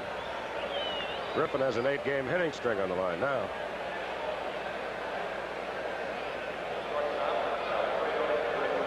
In a tremendous month of September. As a matter of fact, a year ago in September, he was named the American League Player of the Month, and that enabled him to tie John Castino for Rookie of the Year honors. Gonna bunt. Gets past the mound. Morrison, tough play. Got him. 3 up and 3 down. Griffin trying to bunt his way aboard. So at the end of 5 1/2, Britt Burns and the White Sox still clinging to that 1-0 lead over the Toronto Blue Jays.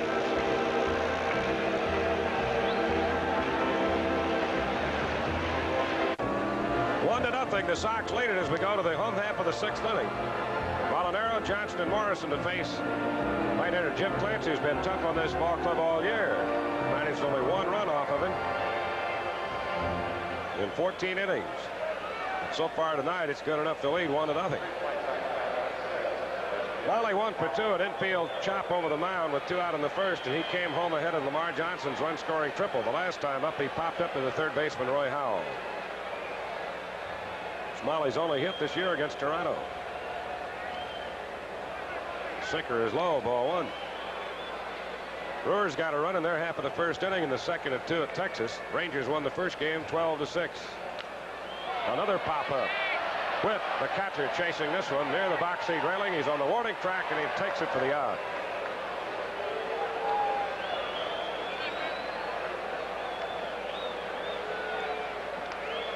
Well, he appears to be swinging down on the ball. Here's Lamar Johnson, whose run-scoring triple has produced the only run tonight. He's also flied to left, hit a changeup, so he is 1 for 2. Tigers have tied the Twins. They're now in the top of the 5th at the Met, tied at 2 apiece. Got a pull for a Detroit win tonight. Fastball swinging a miss, strike 1. Tigers beat the Twins, and the White Sox hang on to win this one. Sox will move into a 4th place tie again. Foul back. 2 strikes on Johnson. Jimmy Morrison on deck.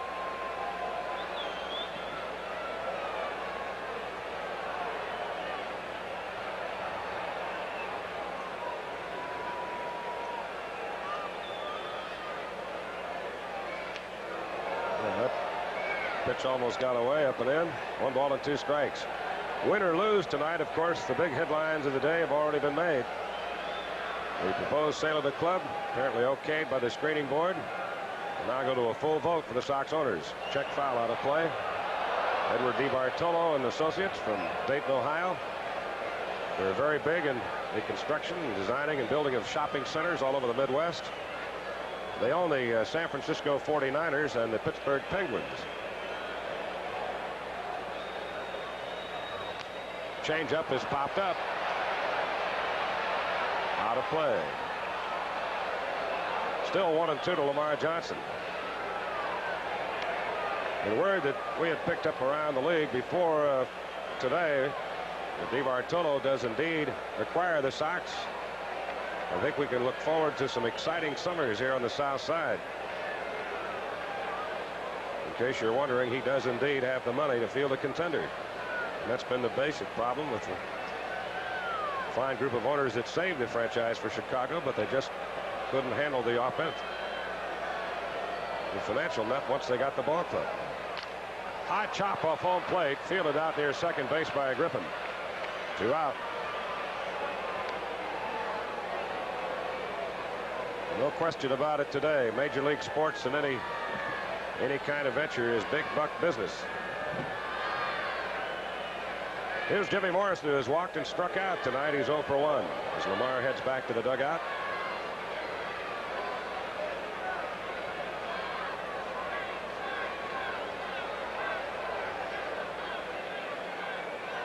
"13 men in a row retired by Mr. Clancy." Ball 1.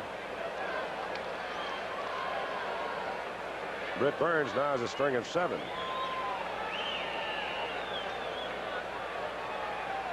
Ball 2, low and outside.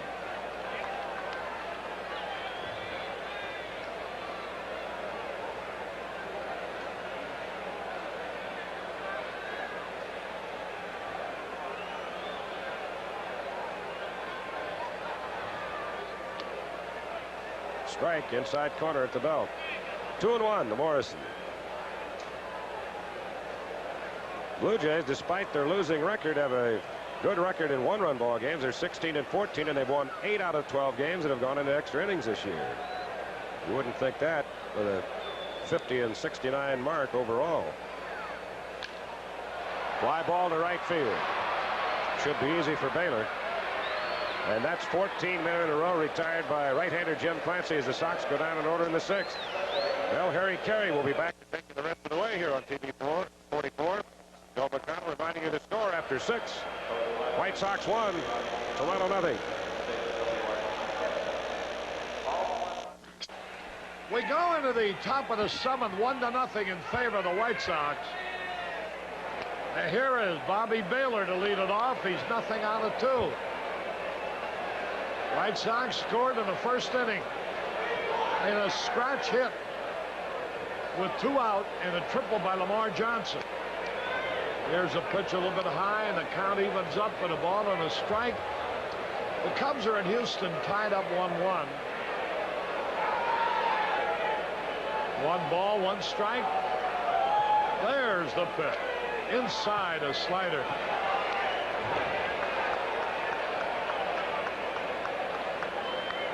Two strikes on the ball on Baylor. Britt Burns is allowed 2 hits. Now the pitch. All the way back to the screen, a wild one. Now there's Glenn Borgman going out to talk to Britt Burns. Count even up 2-2.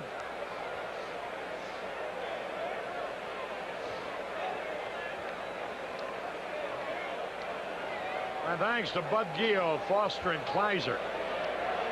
That big billboard sign at Oak and Rush. That ought to clinch the election. Sunday, here's a 2-2 pitch, foul back. 2 balls, 2 strikes. My good right hand, Bob Jacobs, has promised to stuff the ballot box. 2 balls, 2 strikes. There's a high pop foul back into the stand. Well, you're all invited down to Rush Street. Right at the park there at Rush and Bellevue. 2-2 pitch. We got Harry's Cafe, Faces, Sweetwater, Arnie's, Woodhugh's, all around that neighborhood. And then we're going to go up and down the street Sunday afternoon. Popped it up. That ought to be easy. Coming in is Sutherland, waiting for the ball, and he has it. Baylor flies to Sutherland in short center. We're going to stop at Remington's, Jay's, Adolph's, Harry's Cafe, Blondie's, Hotsy Totsy's, Moby Nick's, Sweetwater, Faces, all one after the other. Butch McGuire's.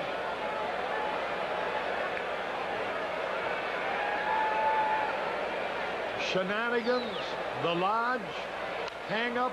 Here's a pitch foul out of play. Even if they're off Rush Street.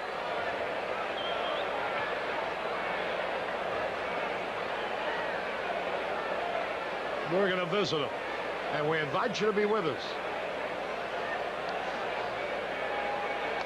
There's a strike call. Garcia got a scratch hit in the fourth. One of only two given up by Britt Burns. One out.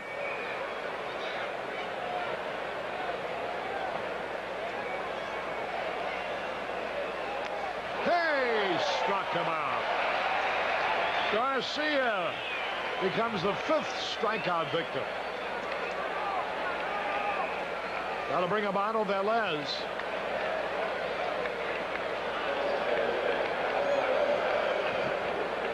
White Sox have 3 hits. Toronto's got 2.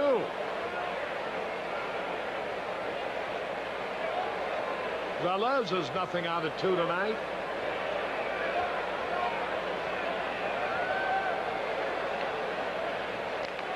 Hey, had a cut.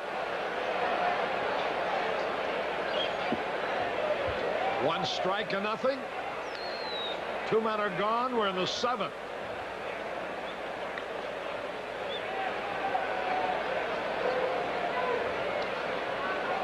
White Sox got a run with 2 out in the first. Well, Molinaro hit a high hopper over the pitcher's head. The shortstop, Alfredo Griffin, came charging and fielded the ball on the dead run. And in the process of throwing for what would have been the 3rd out, he dropped the ball. Molinaro was credited with a hit. Lamar Johnson then tripled to right center to drive in the run. There's a pitch foul back.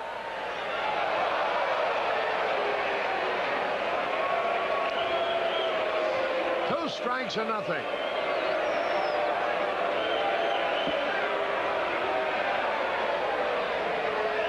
Remember the All-Star softball game for muscular dystrophy at Phillips Stadium. Devon and Kedzie, Wednesday night, August the 27th. Ernie Banks and other Cubs will be on hand. White Sox will be out of town on that date.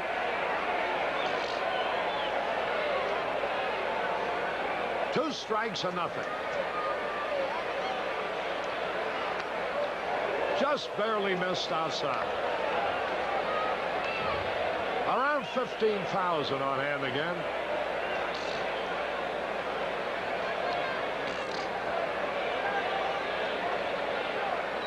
Here's the pitch. Little low. 2-2. The Mets are leading the Dodgers 3-2 in the 8th in New York. 2-2 pitch. Popped it up. Short center. Sutherland is there. Makes the catch. 1-2-3, nothing across. We go into the bottom of the 7th. The score. White Sox 1, Toronto nothing. All right! Everybody! Let me hear you. Okay, Nancy.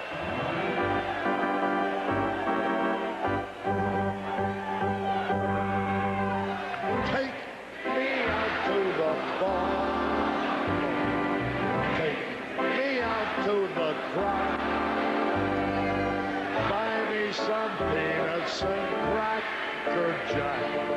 I don't care if I ever get back. Oh, it's root for the White Sox.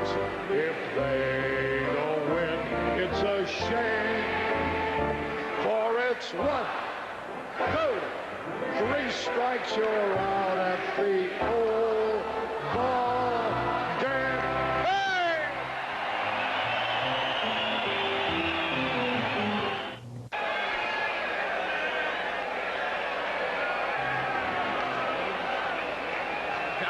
I didn't get a chance to read that whole banner. Owner must sell, no money down. I got that far. Bottom of the 7th, 1-0 White Sox. Harold Baines evens the count at a ball and a strike.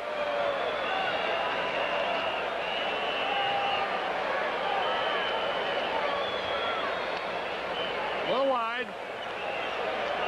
Houston batting, bottom of the 5th, tied up 1-1.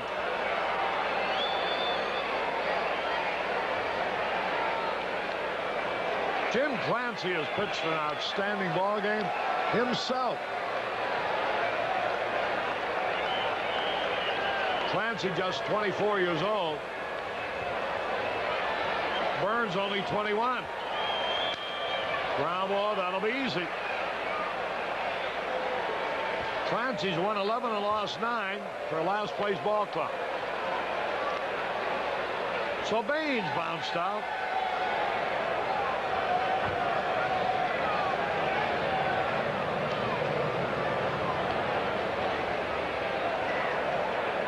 One out. Here's Glenn Borgman, the catcher. Ball game in the bottom of the 7th, 1-0 in favor of the White Sox. A first inning run after 2 are out has stood up. There's a wild one back to the screen.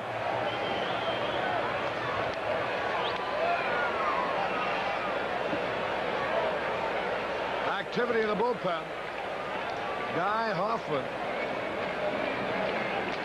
There's a pitch a little bit low.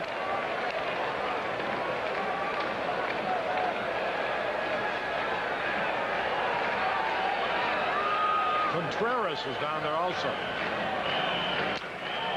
Ground ball to the shortstop. Griffin throws to first for the out. 2 up, 2 down. Boy, since the first inning, Clancy's given up only 1 hit. Britt Burns has given up 2-1 an infield stretch. And this ball game is already in the bottom of the 7th. 1-0 in favor of the White Sox. Here's Kevin Bell.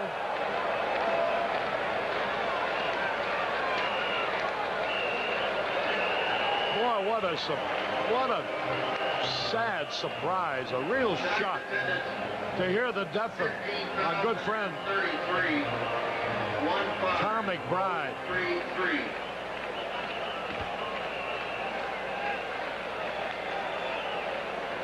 Boy, here today, gone tomorrow. Here's a pitch a little bit low and outside.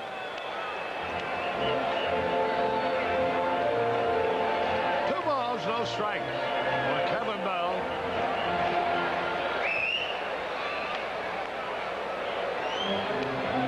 Bruce Dumont, who produces Lee Phillips' show on Channel 2. Watching the game here. He extends good well wishes to Milt Goldberg, who's recuperating at St. Joseph's Hospital. 3 balls and a strike.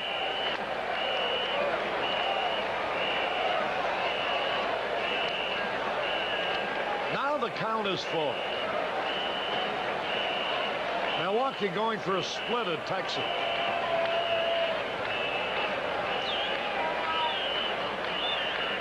He walked him.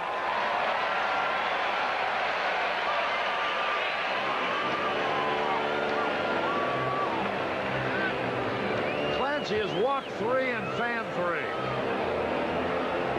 Britt Burns hasn't walked anybody, and he has fanned 5.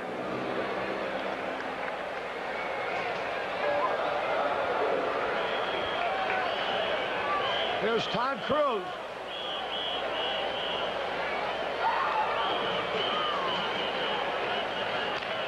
A little tap back to the mound. Clancy's got it. Over to first. Save! There's a man going to third. He's saved. The easiest tap in the world. And Clancy made a bad throw. Now Clancy is arguing that the umpire missed the play at third base. Come on, Jim. It wasn't the umpire's fault. It was yours. An easy easy tap he had all night to make the play. Watch it. Now here's Clancy. Now he's got plenty of time. Look at that. And he lets up on his throw. He pulls Alt off the bag. Alt had enough time to get off the bag and come back. Boy, it still looks like he had him.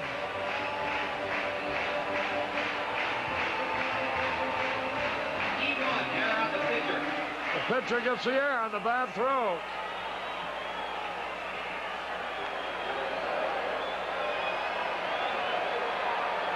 Here's Leo Sutherland now. First pitch is in there, a strike call. Sutherland is 0 for 3.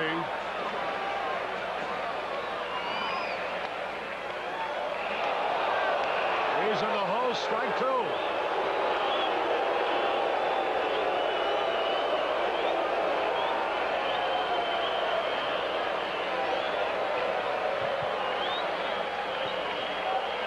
We're just showing the replay.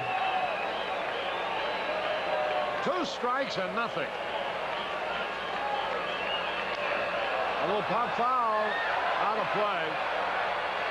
I think Clancy was arguing that Kevin Bell was off the bag at third base.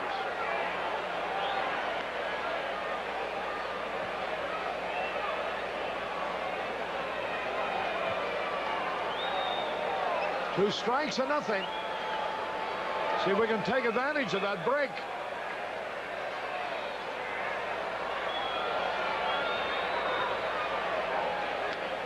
Fastball outside.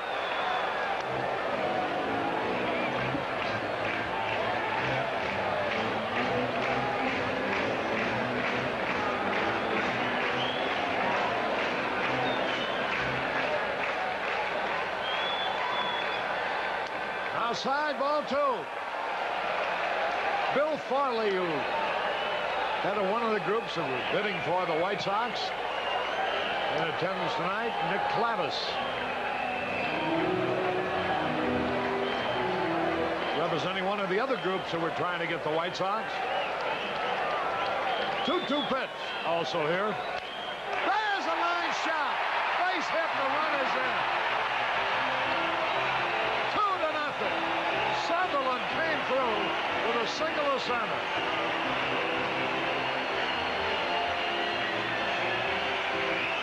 Boy, with 2 out, nobody on, he walked Bell. Then he had an easy out at first base and pulled the first baseman off. Although the first baseman didn't really play it too well either. You're watching the replay of the hit as Kevin scored. Then he got ahead of Sutherland, 2 strikes and nothing. And Sutherland drove in the run. Here's Squires. Strike call. 2-0 in favor of the White Sox. Same 2 teams tomorrow night. We'll be with you on Channel 44 at 7:15. Foul out of play.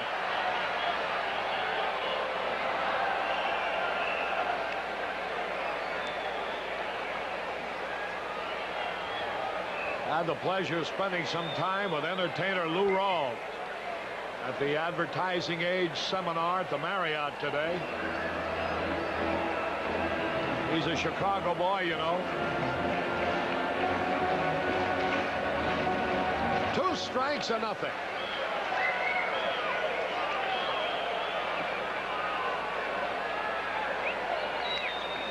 Barely missed outside.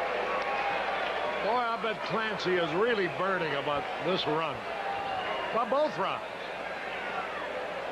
He had 2 out and nobody on. A little infield tap, looked like it was going to be the 3rd out of the inning, 1-2-3.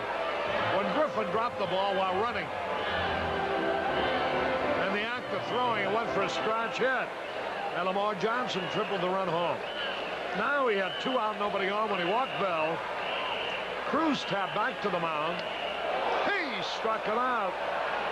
The inning is over, but the White Sox get a big run.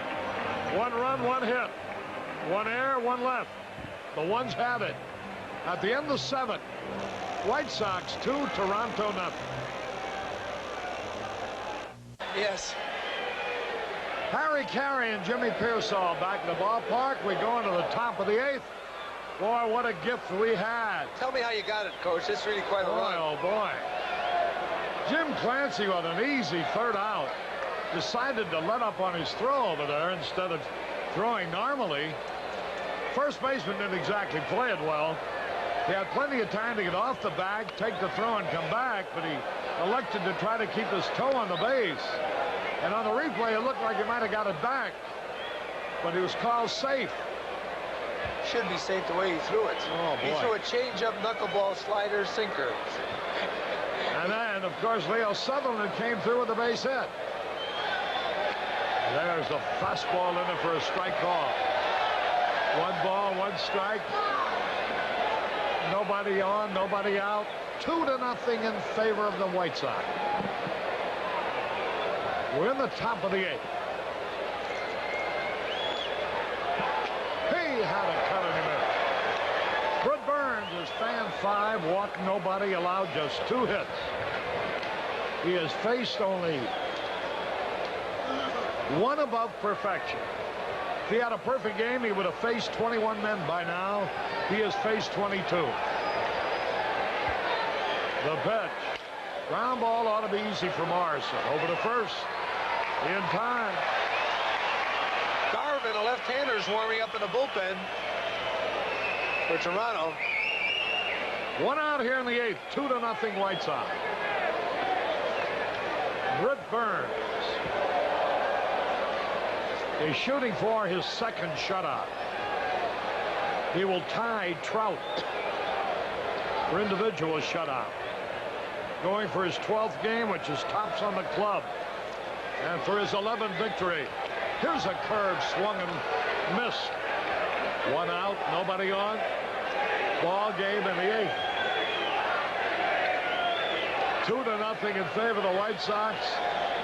Now the pitch swung on, a high fly ball. Left field, waiting for it. Molinaro makes the cut. 2 up, 2 down. Boy, Harry, you're full of energy. You look great. I hate to tell you how I feel. I swear. I've had that bad back myself. Also, with this cold, it just seems like it's settled in there. That's age, friend. I don't care what it is. It feels awful. You smell like a drugstore. That's right. I am a drugstore. You're not a hypochondriac, are you? What does that mean? Oversexed? What?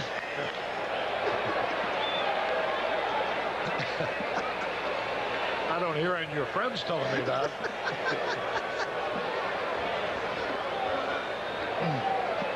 One strike to nothing. 2 out. Boy, do I want this kid to win tonight. He's lost 5 in a row, personally. Right in there, a beauty. Britt Burns. Dan Ange is fanned and bounced out. We're in the top of the 8th. 2-0. Favor the White Sox.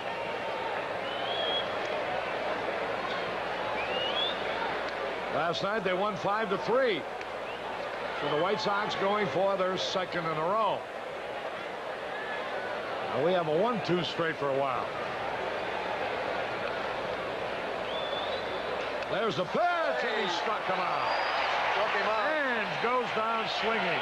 Strikeout number 6. 1-2-3, nothing across. We go into the bottom of the 8th, 2-0 in favor of the White Sox. You can purchase tickets for exciting White Sox baseball at the following ticket locations: Northwest at Mount Prospect State Bank and at the Dempster Plaza State Bank, South at Chicago City Bank and Trust, Crawford Savings and Loan, Public Federal Savings, and United Savings, West at Melrose Park National Bank, First Federal Savings and Loan of Berwyn, and Phoebe's Restaurants, in Joliet at Joliet Federal Savings and Loan, and in Carpentersville at the Carpentersville Savings Bank. It's a whole new ball game at Comiskey Park. This is WSNS TV 44 in Chicago. Loss Loss. 1. Hey, Early, how are you? Loss. Loss.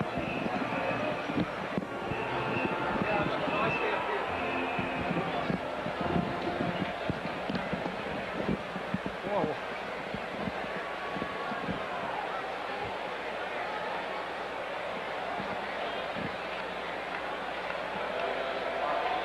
Harry Carey back in the ballpark. We go in the bottom of the 8th. Good well wishes to Jimmy Meyer at Palos Community Hospital. Bobby Molinaro, who was 0 for 12 against this club going into this game, got a scratch hit and then scored a big run in the first inning. There's a strike call. Molinaro, 1 out of 3. Well, boy, it has. When did we win 2 in a row last? Curveball, he swings and he misses. Did we win 1 in Baltimore and then go and win 1 in Boston?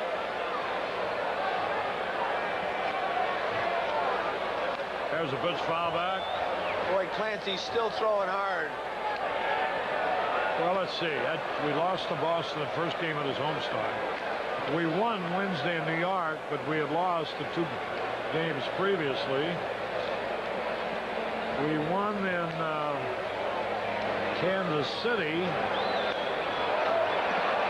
Molinaro goes down on strikes, but we had lost the 2 previous games.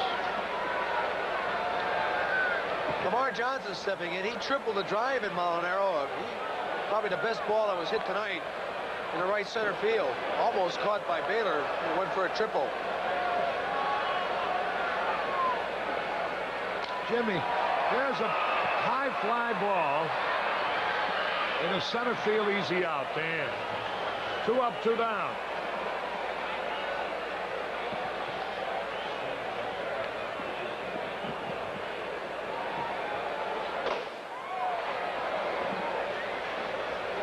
Nothing in favor of the White Sox. Happy wedding anniversary to Gina and Nick Compton. 2 men are out. Morrison the batter. Happy birthday again, Dutchie. You're going to have her 100 years old. Happy birthday again. A pitch low. Listen, I've watched her paint your house. She loves to work around the house. You're lucky.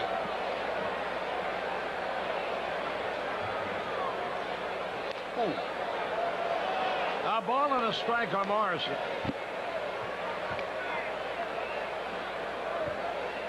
White Sox on a 2-hitter by Britt Burns are leading 2-0.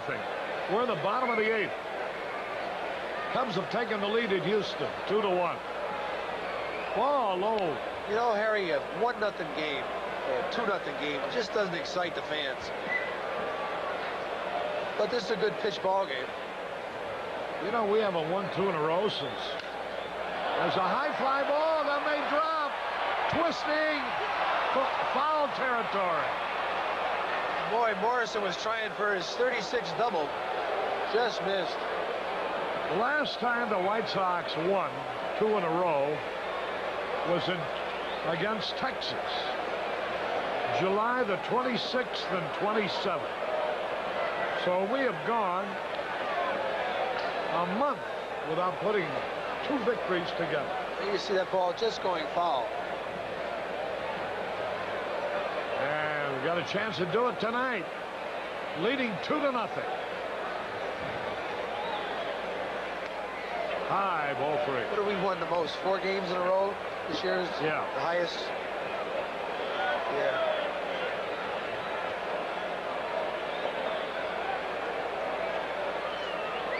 Along this losing streak is 6, along his winning streak is 4. There's a ground ball to the shortstop. Griffin, nice pickup and throw. Well, he can play. 1, 2, 3. Nothing in front. At the end of 8, the White Sox 2, Toronto nothing.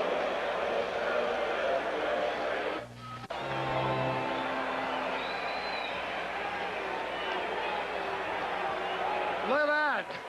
Look at the 2 youngsters. Got out on the field and they're escorted off.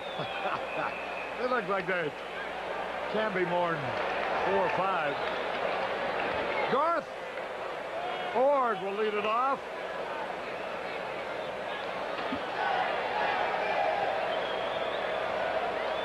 Now the pitch.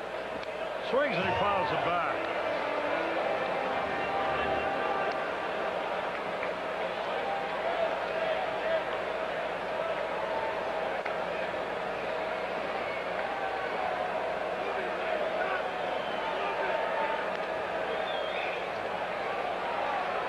There's a pitch, a high pop foul. That's going to be easy. One away. Ord fouls out for Squire.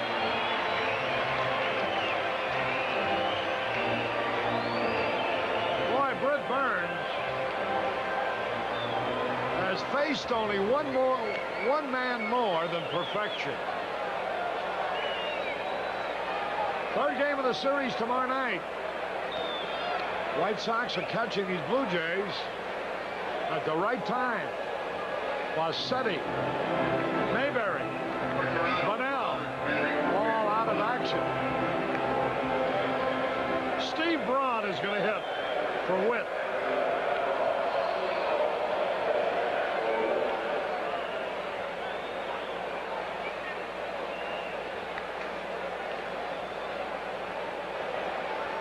Braun is hitting 200, no homers, 5 RBIs, 2-0.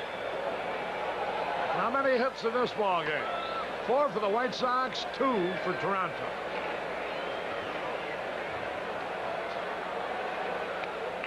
There's a strike call. Toronto's only had 2 men reach base, and one of them was thrown out trying to steal. He was walking his second, think that it was ball 4 to Velez when it was only ball 3, and then Velez struck out to end the inning. 1 out, nobody on.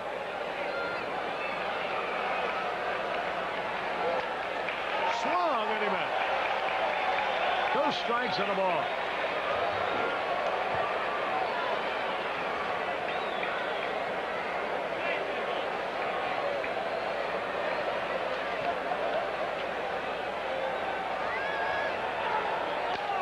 Lined into left field for a hit. Braun singles to left. With a count of 2 strikes and a ball, Braun went to the opposite field.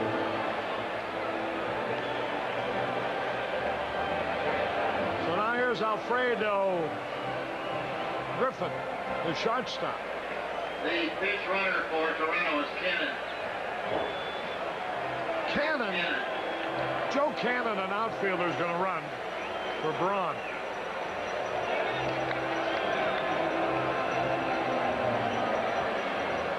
A runner at first. 1 out.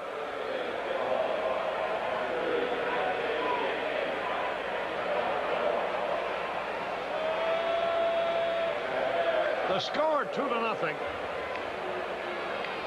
The gift run the White Sox picked up in the 7th now becomes important.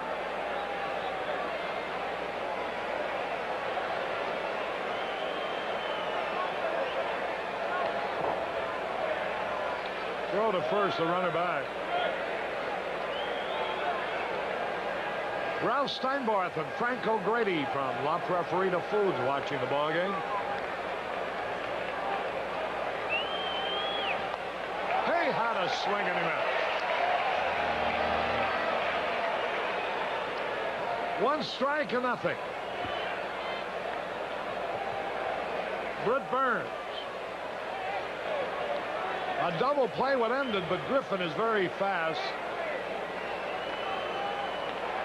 Jack Gaughan and his wife Peggy walking by.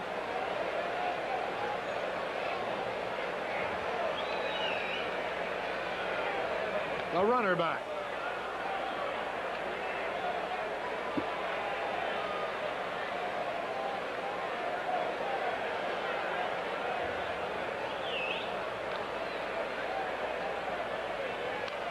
Fouled it in the upper deck. 2 strikes and nothing. Is way ahead of him now. Griffin, who's a switch hitter. He's 0 for 3 tonight.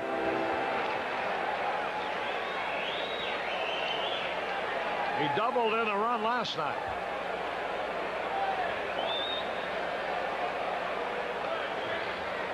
Runner back. Right-hander working in the bullpen for Toronto.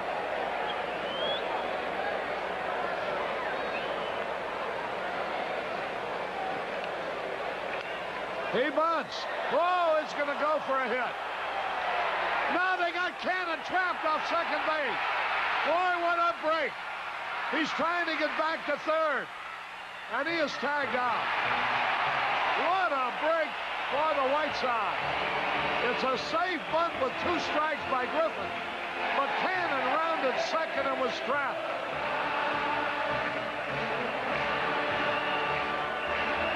The play will go from Kevin Bell.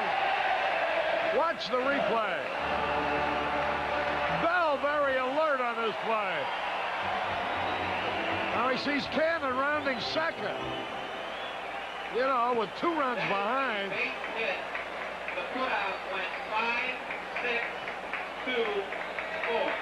5-6-2-4 on the putout. Boy, you wonder where Cannon is going when this team is 2 runs behind. Thank goodness for that play. Here's Baylor now. Fastball a little bit outside. Baylor's 0 for 3 tonight.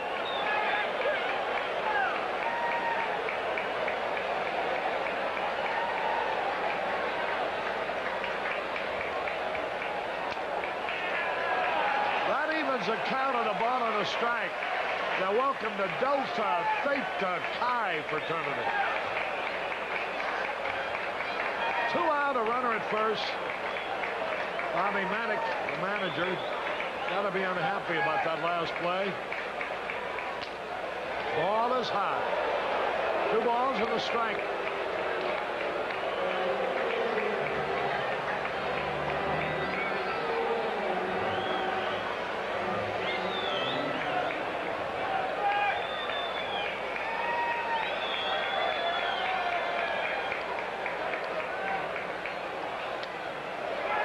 There's a strike call. And the count evens up at 2-2. Burns is fan 6. Hasn't walked anybody.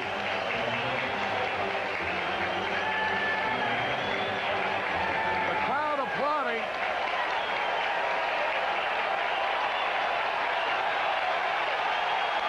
Ball 3. 3 balls, 2 strikes. 2-0 in favor of the White Sox. Each team with 4 hits. The crowd on its feet, the cheering. The 3-2 pitch, there goes the runner. Oh, 4, he walked it. Boy, oh boy, Cannon's bad play on the bases really becomes a big play now. They'd have the bases loaded with 1 out. As it is, there are 2 out. Here's manager LaRussa coming out. He might go to Ed Farmer here.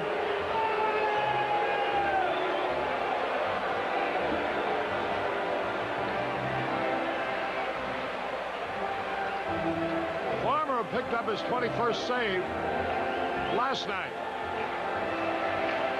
I haven't waved to him yet. Farmer will be coming in, and we'll tell you more about him following this.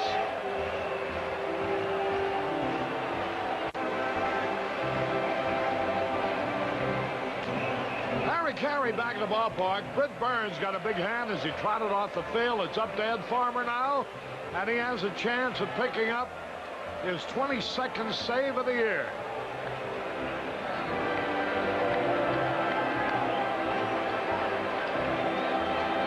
In the American League, of course, is Dan Quisenberry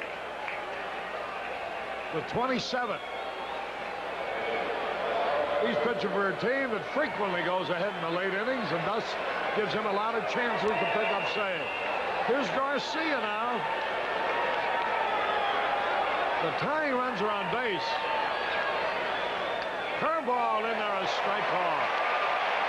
Boy, a real boneheaded base running play by Joe Cannon may have taken Toronto right out of it. They could have had the bases loaded with 1 out. Instead, they're men on first and second. 2 out. You wonder where he's going with his team 2 runs behind. Now the pitch to Garcia. Instead, he whirls around. Milwaukee at Texas, seemingly going to split the doubleheader. The Mets beat the Dodgers 4-2.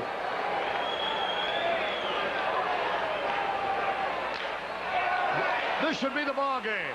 Cruz from Morrison for the out. So Farmer faces 1 man, picks up the save. Here's Britt Burns, the first man out, to shake his hand. No runs, 2 hits, no errors, 2 left. Final score: the White Sox 2, Toronto nothing. We'll be back with the totals in a moment.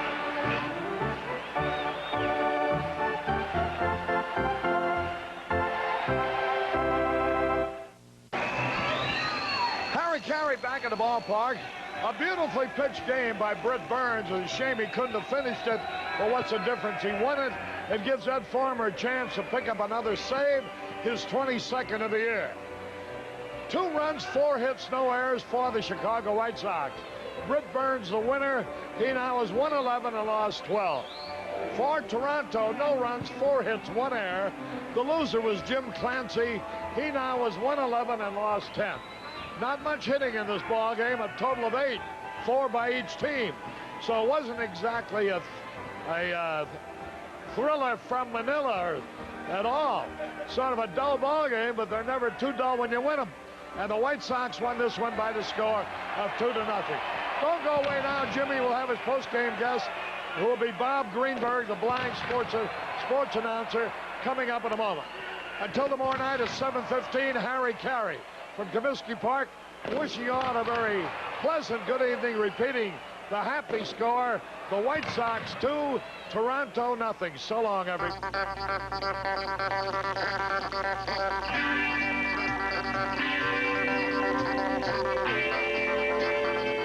The Chicago White Sox are brought to you by the following participating advertisers. Schlitz, the master brewer's brew. It's today's Schlitz. Go for it.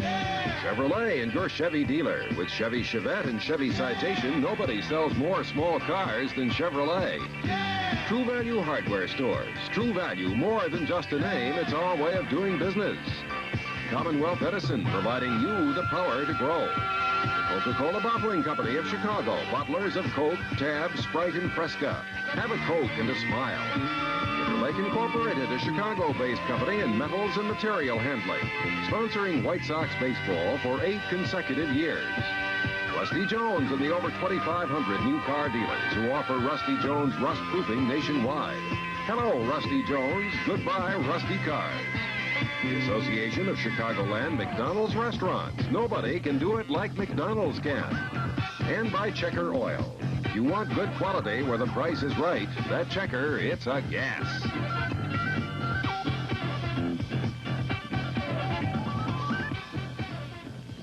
A TV 44 sports presentation. This game is copyrighted by the Chicago White Sox. All stains look pretty much the same coming out of the can. So why should you choose Thompson's waterproofing seal stain?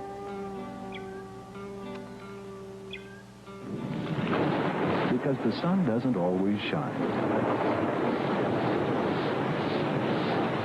For proven protection, for beauty that lasts, Thompson's. At all Edward Hines home centers in Chicagoland. You're watching TV 44, WSNS Chicago. It's time for the Baseball Report Show. Baseball Report is brought to you by your greater Chicago area Toyota dealers. Somebody should discover a better way to save gas.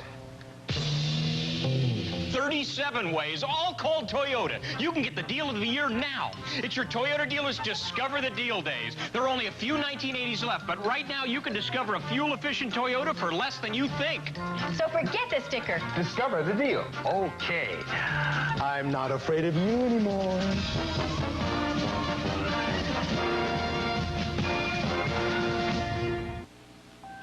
What are you two doing up? I was thinking, instead of just adding on a bedroom, we could borrow a little more and put in a laundry room, too. A laundry room? Oh, Larry. Uh-huh. When the HFC manager figured out our equity in this place, he said we could use their Equity Plus loan to borrow up to this much. Here's the monthly cost and the total cost. I think it's a wonderful idea. Me, too. And what do you think? So he's not into real estate. When you need a homeowner loan, come to HFC. Put our experience to work. Hi, everybody. Jimmy Pearsall back at the ballpark. The White Sox, what a beauty tonight. 2-0 over Toronto. The fireworks are still going on. My guest is Bob Greenberg, a blind sportscaster and a gentleman who I have known for the last few years and certainly admire. Bob, things have been going on in baseball, especially around here today. The fact that the ball club is sold. What do you think selling the ball club means to Chicago? I think you're going to see Mr. DiBartolo spend a lot of money on free agents, Jimmy, and I think if, in fact, he's got $20 million to buy the ball club, he has to have money to buy the types of players that are going to bring us a winner in Chicago. Well, I think, too, that Harry and I have discussed this, that you've got to have a minor league system where you develop players. The New York ball club has 2 coaches and a manager on every minor league club. They are leading in every league they're in, so this is going to be vitally important, too. No doubt, Jim, and we've seen some impressive players come up here to the White Sox, but we've got to improve the system, and I think this is a real break for the fans. I know I was out tonight before the game talking to some of the fans, and some of the fans were very upset at the thought that Bill Beck was leaving, but most people were quite happy to see Mr. DiBartolo purchase the ball club. Watch the fireworks for a minute.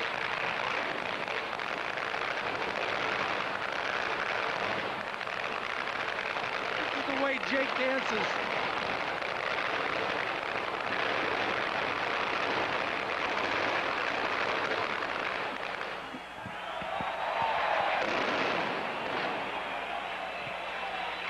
We'll be right back with Bob Greenberg right after this message.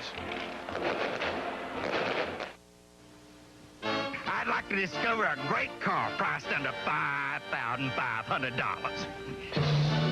Discover these great Toyotas and a whole lot more sticker priced under $5,500. It's your Toyota dealers Discover.